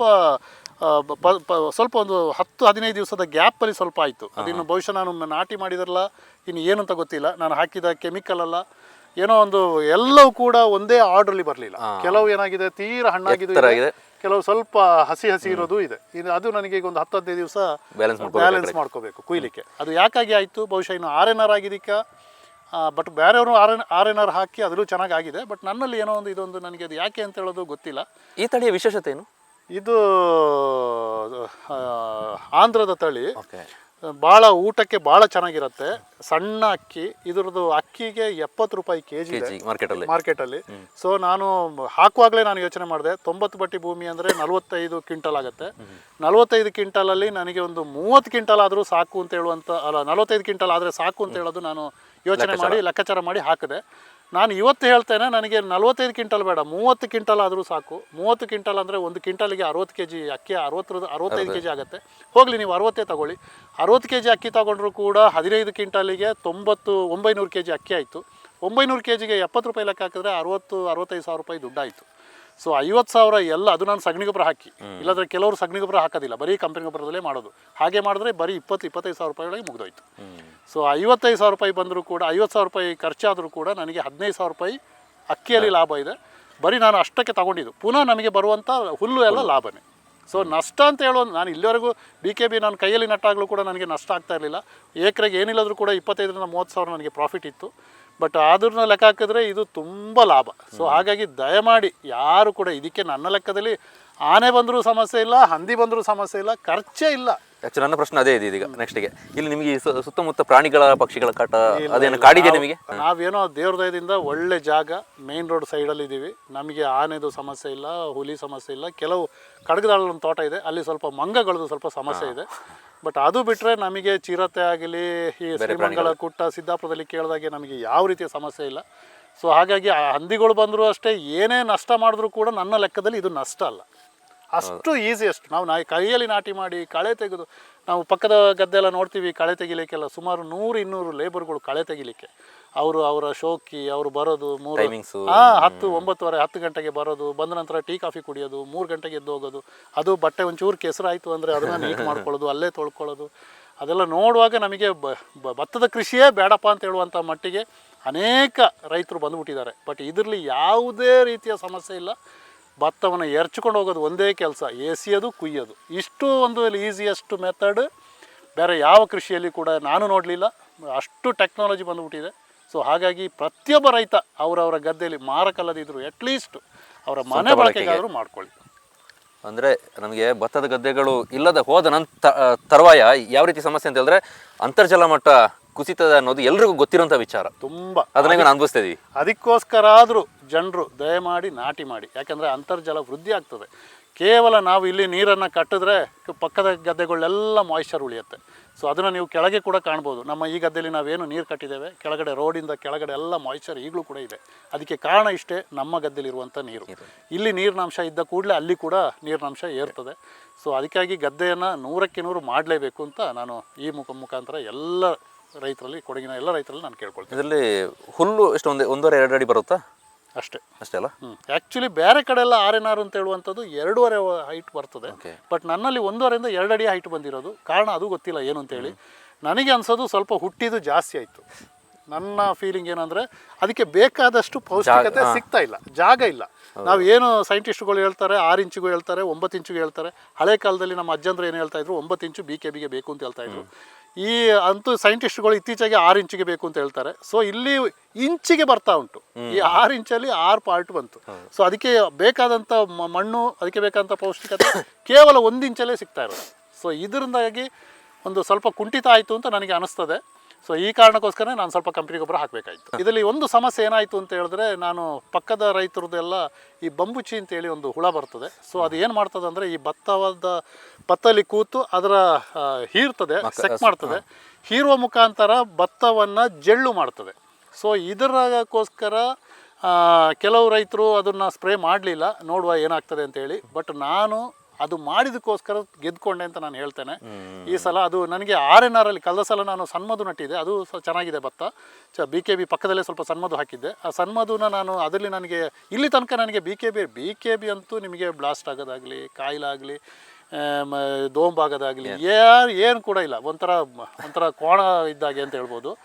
ಅಷ್ಟರ ಮಟ್ಟಿಗೆ ಅದು ರಫ್, ಅದು ಹಾಗೆ ಇದ್ದಂಥ ಬೆಳೆ. ಬಟ್ ಇದರಲ್ಲಿ ನನಗೆ ಸುಮಾರು ನಾನು ಕೆಲವೊಂದು ಸ್ಪ್ರೇ ಮಾಡಲಿಕ್ಕೆ ಆಯಿತು. ಏನಂದರೆ ಹುಳ ತಿಂತದೆ ಭತ್ತ, ಕದರನ್ನೆಲ್ಲ ಹುಳಗಳು ಕಟ್ ಮಾಡ್ತವೆ. ಅದಕ್ಕೆ ನಾನು 2 ಸ್ಪ್ರೇ ಕೊಟ್ಟೆ. ಅದೊಂದು ನನಗೆ ಇದರಲ್ಲಿ ಎಕ್ಸ್ಟ್ರಾ ಬಂತು. BKBಯಲ್ಲಿ ಅದು ಒಂದು 40 ದಿನ ಕಳೆದ ಮೇಲೆ ನಾವು ನಾಟಿ ಮಾಡ್ತಾಯಿದ್ವಿ ಲೇಟಾಗಿ. ಆವಾಗ ಏನಾಗೋದು, ಹುಳ ಬರಲಿಕ್ಕೆ ಮುಂಚೆ ಅದರಲ್ಲಿ ಆರ ಬಂದ್ಬಿಡೋದು, ಅದು ರಫ್ ಆಗೋದು. ಎಲೆ ರಫ್ ಆದ ಕೂಡಲೇ ಅಲ್ಲಿಗೆ ಹುಳಗಳು ಬರ್ತಾ ಇರಲಿಲ್ಲ. ಈಗಿನ ಹೈಬ್ರಿಡ್ ವೆರೈಟಿಗಳು ಏನಾಗುತ್ತೆ ಅಂದರೆ, ಎಲೆಗಳನ್ನ ತಿನ್ನಲಿಕ್ಕೆ ಹುಳಗಳು ಬರ್ತವೆ. ಸೊ ಅದಕ್ಕೊಂದು 2 ಸ್ಪ್ರೇ ನಾನು ಎಕ್ಸ್ಟ್ರಾ ಕೊಟ್ಟೆ, ಅದೊಂದು ಖರ್ಚಾಗಿದೆ. ಆಮೇಲೆ ಈ ಕದುರನ್ನು ಹೀರುವಂಥ ಒಂದು ಸಮಸ್ಯೆ ಕೂಡ ಇದೆ. ಸೊ ಅದಕ್ಕೆ ಕೂಡ ನಾನು ಸ್ಪ್ರೇ ಕೊಟ್ಟೆ. ದಯಮಾಡಿ ರೈತರು ಲಾಸ್ಟಿಗೋಸ್ಕರ ಅದೊಂದು ಎಲ್ಲ ಮಾಡಿದ್ದೀನಿ, ಇದೊಂದು ಫ್ರೀ ಅಂತೇಳಿ ಬಿಟ್ಟುಬಿಡಬೇಡಿ. ಅದರಿಂದ ಎಷ್ಟೋ ಕಳ್ಕೊಳ್ತೀರ. ಮುಕ್ಕಾಲು ಭಾಗ 100ಕ್ಕೆ 100 ಅಂತೂ ಸಿಕ್ಕೋದಿಲ್ಲ, ಒಂದು 10% ಜಲ್ಲಿದ್ದೇ ಇರ್ತದೆ. 90% ಸಿಕ್ಕುವಲ್ಲಿಗೆ ನಿಮಗೆ ಸಿಗುವಂಥದ್ದು 50%. ಈ 40%ಅನ್ನು ನೀವು ಕಳ್ಕೊತೀರ. ಮೆನ್ಯೂರ್ ಮಾಡ್ತೀರಾ, ಭತ್ತ ಎರ್ಚುತ್ತೀರಾ, ಎಲ್ಲ ಕೆಲಸ ಮಾಡಿದಾಗ ಅದೊಂದು ಸ್ಪ್ರೇಗೋಸ್ಕರ ನೀವು ಹಿಂದೆ ನಿಲ್ಲಬೇಡಿ. ಅದನ್ನು ನೀವು ಆ ಒಂದು ಯಾವಾಗ ಕದುರು ದಾಟ್ತದೋ ಆ ಟೈಮಲ್ಲೇ ನಿಮಗೆ ಗೊತ್ತಾಗ್ತದೆ. ಕದುರುಗಳೆಲ್ಲ ಕಪ್ಪು ಕಪ್ಪಾಗಿರ್ತದೆ. ಸೊ ನಿಮಗೆ ನನ್ನದಲ್ಲಿ ಅಂತ ಹಾಗೆ ಕಪ್ಪು ಕಾಣ್ತಾ ಇಲ್ಲ. ಸೊ ಹಾಗಾಗಿ ನನ್ನಲ್ಲಿ ಕಾಣದೇ ಇರಲಿಕ್ಕೆ ಕಾರಣ ಇಷ್ಟೇ, ನಾನು ಎಲ್ಲ ಸ್ಪ್ರೇ ಮಾಡಿದೆ. ಇನ್ನೊಂದು ಜನರಲ್ಲಿ ಇರ್ಬೋದು, ಈ ರೀತಿಯಾಗಿ ಮಾಡಿದಾಗ ಹೇಗೆ ಅದರೊಳಗೆ ನಡೆಯೋದು ಅಂತೇಳಿ, ಅದ್ರ ಬಗ್ಗೆ ನೀವು ತಲೆ ಕೆಡಿಸ್ಬೇಡಿ. ನಡ್ಕೊಂಡು ಹೋಗೋದೆ ದನಗಳೋದಾಗೆ. ಏನು ದನಗಳು ಹೋಗ್ತದೆ, ಕೇರ್ ಮಾಡದೆ ನಡೀತಾ ಇರಿ. ಅದು ಬೆಂಡಾಗಿದ್ದು ಪುನಃ ಹೇಳ್ತದೆ. ಕೆಲವೊಂದು ಬೆಂಡಾಗಿ ಮಣ್ಣೊಳಗೆ ಹೋದ್ರೂ ಬೇಜಾರಿಲ್ಲ, ಯಾಕಂದರೆ ಅಷ್ಟು ಹುಟ್ಟುಬಿಟ್ಟಿರ್ತದೆ. ಸೀದಾ ಸ್ಪ್ರೇ ಮಾಡುವಾಗ ನಡ್ಕೊಂಡು ಹೋಗೋದೆ. ಸೊ ಅದರೊಳಗೆ ನಡ್ಕೊಂಡು ಹೋಗೋದೆ, ಆ ರೀತಿ ಮಾಡ್ಬೋದು. ಇನ್ನು ಮೆನ್ಯೂರ್ ಹಾಕೋಕ್ಕಿಂತ 19 ಸ್ಪ್ರೇ ಹಾಕಿದರೆ ಒಳ್ಳೇದು ಅಂತ ನನ್ನೊಂದು ಅಭಿಪ್ರಾಯ. ಬಟ್ ನಾನು ಈ ಸಲ ಹಾಕಲಿಲ್ಲ. ಅದು ಕೂಡ 19 ಸ್ಪ್ರೇ ಮಾಡಿದ್ರೆ ಒಂದು ನೀಟಾಗಿ ಬರ್ಬೋದು. ನನಗೆ ಅದು ಮಾಡಲಿಕ್ಕೆ ಈ ಸಲ ನಾನು ಅವಕಾಶ ಆಗಿಲ್ಲ. ನಿಮಗೆ ಇದು ಮೊದಲ ಬಾರಿ ಆಗಿರೋದ್ರಿಂದ ಒಂದು ಹಲವು ವಿಚಾರಗಳನ್ನ ಕಲ್ತ್ಕೊಳ್ಳೋಕ್ಕೆ ಮುಂದೆ ಸರಿಪಡಿಸ್ಕೊಳ್ಳೋಕೆ ಅವಕಾಶ ಆಗಿದೆ. ನನಗೀಗ ಬರೋ ವರ್ಷಕ್ಕೆ ಏನೇನು ಮಾಡ್ಬೋದು ಅಂತ ಹೇಳೋದು ಒಂದು ಬುಕ್ಕಲ್ಲಿ ನಾನೇ ಈಗ ಬರಿಬೇಕು. ಇಂಥ ದಿವಸ ಇಷ್ಟಿಷ್ಟು ಟೈಮಿಗೆ ಈ ಥರ ಮಾಡಬೇಕು ಅಂತ ಹೇಳೋದ್ರ ಬಗ್ಗೆ ಒಂದು ಅನುಭವ ಅಂತೂ ಆಗಿದೆ. ಇನ್ನೊಂದು ನಾನು ಕೇಳಬೇಕು, ಈ ಪ್ರಕ್ರಿಯೆ ನಿಮ್ಮದು ಯಾವ ತಿಂಗಳಿಂದ ಶುರು ಆಯಿತು, ಈಗ ಕೊನೆ ಆಗ್ತದೆ, ಎಷ್ಟು ತಿಂಗಳ? ಸೆಪ್ಟೆಂಬರ್ 1 ಮೇಲೆ ನಾನು ಪ್ರೊಸೆಸಿಂಗ್ ಸ್ಟಾರ್ಟ್ ಮಾಡಿದ್ದು. 5 ತಿಂಗಳು ಬೇಕು. ಈ ಗದ್ದೆಲಿ ಏನೋ ಒಂದು ಕೆಲಸ ಮಾಡುವಂತ ಒಂದು ಪ್ಲಾನ್ ಇತ್ತು. ಸೊ ಹಾಗಾಗಿ ಸ್ವಲ್ಪ ಲೇಟ್ ಆಯಿತು. ಅಂದ್ರೆ ಒಟ್ಟಾರೆಯಾಗಿ ಒಂದು 5 ತಿಂಗಳಲ್ಲಿ ನಿಮಗೆ ಫಸಲು ಬರುವಂತ. ಇದು ಆಕ್ಚುಲಿ 4 ತಿಂಗಳು ಬರೋದು. 4 ತಿಂಗಳಲ್ಲಿ ಬರುವ ಬೆಳೆ. ನಂದೇನೋ 1 ತಿಂಗಳು ಸ್ವಲ್ಪ ಲೇಟ್ ಆಗಿದೆ. ಸೈಂಟಿಸ್ಟ್ಗಳು ಹಾಗೆ ಹೇಳ್ತಾರೆ. ಬಟ್ ನನಗೆ ಅನ್ಸೋದು ಇಲ್ಲಿನ ವಾತಾವರಣಕ್ಕೆ ಇರ್ಬೋದು, ಇಲ್ಲಿನ ಮಾಯಿಶ್ಚರಿಗೆ, ಇಲ್ಲಿನ ವಾತಾವರಣಕ್ಕೆ, ಇಲ್ಲಿನ ವೆದರಿಗೋಸ್ಕರ 1 ತಿಂಗಳು ಲೇಟ್ ಹೆಚ್ಚು ಬೇಕಾಗ್ತದೆ. ಇಲ್ಲರೆ 4 ತಿಂಗಳಿಗೆ ಇದು ಬರುವಂತ ಬೆಳೆ. ವೀಕ್ಷಕರೇ, ಇದು ನಿಮಗೆ ಎಲ್ಲಿದೆ ಅನ್ನೋಂಥ ಪ್ರಶ್ನೆ ಕಾಡ್ತಾ ಇರ್ಬೋದು. ನಾನು ಆರಂಭದಲ್ಲಿ ಹೇಳಬೇಕಾಗಿತ್ತು, ಈಗ ಕೊನೆಯಲ್ಲಿ ಹೇಳ್ತಾ ಇದ್ದೇನೆ. ಬಹುತೇಕರಿಗೆ ಗೊತ್ತಿದೆ ಮಂದಿರ ತೇಜಸ್ ಅವರ ಜಾಗ ಎಲ್ಲಿದೆ, ಗದ್ದೆ ಎಲ್ಲಿದೆ ಅಂತ. ನೀವು ಮಡಿಕೇರಿಯಿಂದ ವಿರಾಜಪೇಟೆಗೆ ಹೋಗುವ ಮಾರ್ಗದಲ್ಲಿ ಕಗ್ಗೋಡ್ಲು ಭಗವತಿ ಟೆಂಪಲ್ ನಿಂದ ಮುಂದೆ, ಅಂದರೆ ನಾವು ಪ್ರತಿ ವರ್ಷ ಕೆಸರುಗದ್ದೆ ಕ್ರೀಡಾಕೂಟ ಆಗ್ತಾ ಇತ್ತು, ಅದರ ಅಪೋಸಿಟ್ನಲ್ಲಿದೆ.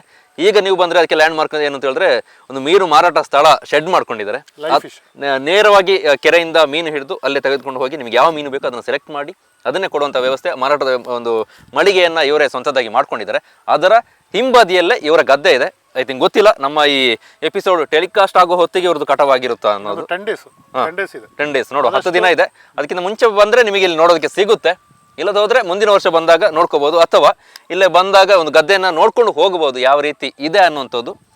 ತೇಜಸ್ ಅವರು ಕೂಡ ಇಲ್ಲೇ ಇರ್ತಾರೆ, ತೋಟ ಅಕ್ಕಪಕ್ಕದಲ್ಲಿ ಅಂದ್ರೆ ಅಟ್ಲೀಸ್ಟ್ ಮಾಹಿತಿ ಆದರೂ ತಗೊಳ್ಳಿ. ನಾನು 100ಕ್ಕೆ 100 ನಿಮಗೆ ಎಲ್ಲ ರೀತಿಯ ಮಾಹಿತಿಯನ್ನು ಕೊಡಲಿಕ್ಕೆ ನಾನು ಬದ್ಧನಿದ್ದೇನೆ. ಹಾಗಾಗಿ ನಿಮಗೆ ನನ್ನ ನಂಬರ್ನ ನಾವು ಡಿಸ್ಕ್ರಿಪ್ಷನ್ ಹಾಕ್ತೀವಿ, ಬೇಕಾದ್ರೆ ನಮ್ಮ ಡಿಸ್ಪ್ಲೇ ಕೂಡ ಬರುತ್ತೆ ಅವ್ರ ನಂಬರು. ಏನಾದ್ರು ಇದ್ರೆ ಇವರಿಗೆ ಕಾಲ್ ಮಾಡ್ಬೋದು, ಅಥವಾ ಸಂಜೆ 5 ಗಂಟೆ ಮೇಲೆ ಫೋನ್ ಮಾಡಿ, ಹಗಲು ಮಾಡಬೇಡಿ. ಇಲ್ಲ ಮೆಸೇಜ್ ಮಾಡಿದ್ರೆ ಮೆಸೇಜ್ ಮಾಡಿದ್ರು ಆಗುತ್ತೆ. ಒಂದು 7 ಗಂಟೆ ಒಳಗಡೆ ಮಾಡಿ, 5ರಿಂದ 7 ಗಂಟೆ ಆ ಗ್ಯಾಪ್ ತೊಂದರೆ ಇಲ್ಲ, ನಾನು ಫ್ರೀ ಇರ್ತೇನೆ. ಸೊ ಹಾಗಾಗಿ ನೀವು ಫೋನ್ ಮಾಡಿ, ದಯಮಾಡಿ ಮಾಡಿ. ನಿಮ್ಗೇನಾದರೂ ಮೊದಲೇ ಟೆಲಿಕಾಸ್ಟ್ ಆದರೆ ನೀವು ಬಂದು ನೋಡ್ಬೋದು. ಮೀನು ಅಂಗಡಿ ಹಿಂದೆನೇ ಇದೆ, ಭಾಳ ಚೆನ್ನಾಗಿ ಬಂದಿದೆ. ನಾನು ಕೂಡ 100ಕ್ಕೆ 100 ಇಷ್ಟು ಚೆನ್ನಾಗಿ ಬರ್ತದೆ ಅಂತ ನಿರೀಕ್ಷೆ ಮಾಡಿಲ್ಲ, ನಾನು ಎಕ್ಸ್ಪೆಕ್ಟೇ ಮಾಡಿರಲಿಲ್ಲ. ಇದು ನನಗೆ ನಾನು ನಾಟಿ ಮಾಡೋದಕ್ಕಿಂತಲೂ ಹೆಚ್ಚು ಬರ್ಬೋದು ಅಂತ ಹೇಳೋ ಒಂದು ಅಭಿಪ್ರಾಯದಲ್ಲಿ ನಾನಿದ್ದೇನೆ. ಯಾಕೆಂದರೆ ನನಗೆ ಭಯದಲ್ಲಿ ನಾನು ಮಾಡಿದ್ದು ಯಾವುದೇ ಕೃಷಿ. ಹಾಗೆ ನಾವು ಕಲಿಯುವಾಗ ಇವನು ವೆಹಿಕಲ್ ಡ್ರೈವಿಂಗ್ ಆದರೂ ಅಷ್ಟೇ, ಕಲಿಯುವಲ್ಲಿವರೆಗೆ ಅದು ಬ್ರಹ್ಮವಿದ್ಯೆಯಂತೆ, ಕಲಿತ ಮೇಲೆ ಕೋತಿ ವಿದ್ಯೆಯಂತೆ. ಹಾಗಾಗಿ ನಾವು ಬ್ರಹ್ಮವಿದ್ಯೆ ರೀತಿಯಲ್ಲೇ ನನಗೆ ಎಷ್ಟೋ ಪ್ರಶಸ್ತಿ ಬಂದಿದೆ, ಎಷ್ಟೋ ಅನುಭವ ಕೃಷಿಯಲ್ಲಿ ಇದ್ದರೂ ಕೂಡ ನಾನು ಇದನ್ನು ಭಾಳ ಕೇರ್ಫುಲ್ಲಾಗಿ ನಾನು ಸಾಧಾರಣ ವಾರಕ್ಕೆ 2 ದಿನ 3 ದಿನ ಬಂದು ಲೇಬರ್ ನೋಡ್ತಾ ಇದ್ರು ಕೂಡ ನಾನೇ ಸ್ವತಃ ಬಂದು ಏನೇನು ಸಮಸ್ಯೆ ಇದೆ, ಏನು ಮಾಡ್ಬೋದು. ಯಾಕಂದರೆ ರೋಡ್ ಪಕ್ಕದಲ್ಲಿ ಇರೋದು, ಸುರುಗೆ ಮಾಡಿದ್ದು, ಜನ ನಗುವಾಗ ಆಗಬಾರ್ದು, ನಷ್ಟಕ್ಕೆ ನಾನು ಬೀಳಬಾರ್ದು ಅಂತ ಹೇಳುವಂಥದ್ದು ನನ್ನ ಮನಸ್ಸಲ್ಲಿ ಭಾಳ ಗಾಢವಾಗಿತ್ತು ಫಸ್ಟ್ ಮಾಡ್ತಾ ಇರೋದು. ಆದರೂ ಕೂಡ ನಾನು ಫಸ್ಟ್ ಮಾಡಿದ್ರೂ ಕೂಡ ನನಗೆ ಭಾಳ ನೀಟಾಗಿ ಬಂದಿದೆ. ಅದನ್ನು ನಾನು ಹೇಳಲಿಕ್ಕೆ ಇಷ್ಟಪಡ್ತೇನೆ. ಥ್ಯಾಂಕ್ ಯು ತೇಜಸ್ ಅಣ್ಣ. ಒಂದು ವಿಚಾರನ ಹೇಳಬೇಕೇನು ಅಂತ ಹೇಳಿದ್ರೆ, ನಮ್ಮಲ್ಲಿ ಏನಾದ್ರು ಯಶಸ್ಸಿದ್ರೆ ಅದರ ಗುಟ್ಟನ್ನು ಬಿಟ್ಕೊಡೋದಿಲ್ಲ. ಅನೇಕ ಮಂದಿ ನಮ್ಮ ಸುತ್ತಮುತ್ತಲೇ ಅನೇಕರು ಇದ್ದಾರೆ. ಅಂಥದ್ರಲ್ಲಿ ನೀವು ಬೆಳೆದು ಅದನ್ನು ಪ್ರಯೋಗ ಮಾಡಿ ಅದರಲ್ಲಿ ಯಾವ ರೀತಿ ಮಾಡ್ಬೋದು, ಯಶಸ್ಸು ಯಾವ ರೀತಿ ಸಾಧಿಸ್ಬೋದು, ಸಣ್ಣ ಸಣ್ಣ ವಿಚಾರಗಳು ಕೂಡ ನಮ್ಮ ವೀಕ್ಷಕರಿಗೆ ಹೇಳಿಕೊಟ್ಟಿದ್ದೀರಿ. ಅದು ನಿಮ್ಮ ದೊಡ್ಡ ಗುಣ. ನೋಡುವ, ಇದರಲ್ಲಿ ಬಂದಂಥ ಫಸಲು ಮುಂದಿನ ವರ್ಷ ಇನ್ನಷ್ಟು ಹೊಸ ಪ್ರಯೋಗಕ್ಕೆ ನಿಮಗೆ ಅವಕಾಶ ಆಗಲಿ, ಒಳ್ಳೆಯ ಫಸಲು ಸಿಗಲಿ, ನಿರಂತರವಾಗಿ ಈ ಪ್ರಯೋಗಶೀಲತೆ ಮುಂದುವರಿಲಿ ಅಂತ ನಮ್ಮ ವೀಕ್ಷಕರ ಪರವಾಗಿ, ನಮ್ಮ ಕೂರ್ಗ್ ಬಸ್ ಪರವಾಗಿ ನಿಮಗೆ ಹಾರೈಸ್ತೀನಿ. ಥ್ಯಾಂಕ್ ಯು ವೀಕ್ಷಕರು. ಇದರ ಓವರಾಲ್ ಇಷ್ಟೇ.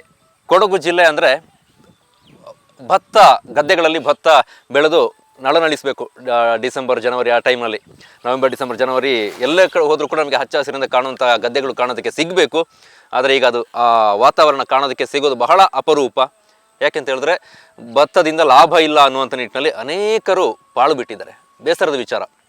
ಆದರೆ ಅನಿವಾರ್ಯ ಕೂಡ. ಲಾಭ ಇಲ್ಲದ ಮೇಲೆ ನಾವು ಏಕಾಗಿ ಮಾಡಬೇಕು ಅನ್ನೋಂಥ ಪ್ರಶ್ನೆ ಸಹಜವಾಗಿ ಕಾಡುತ್ತೆ.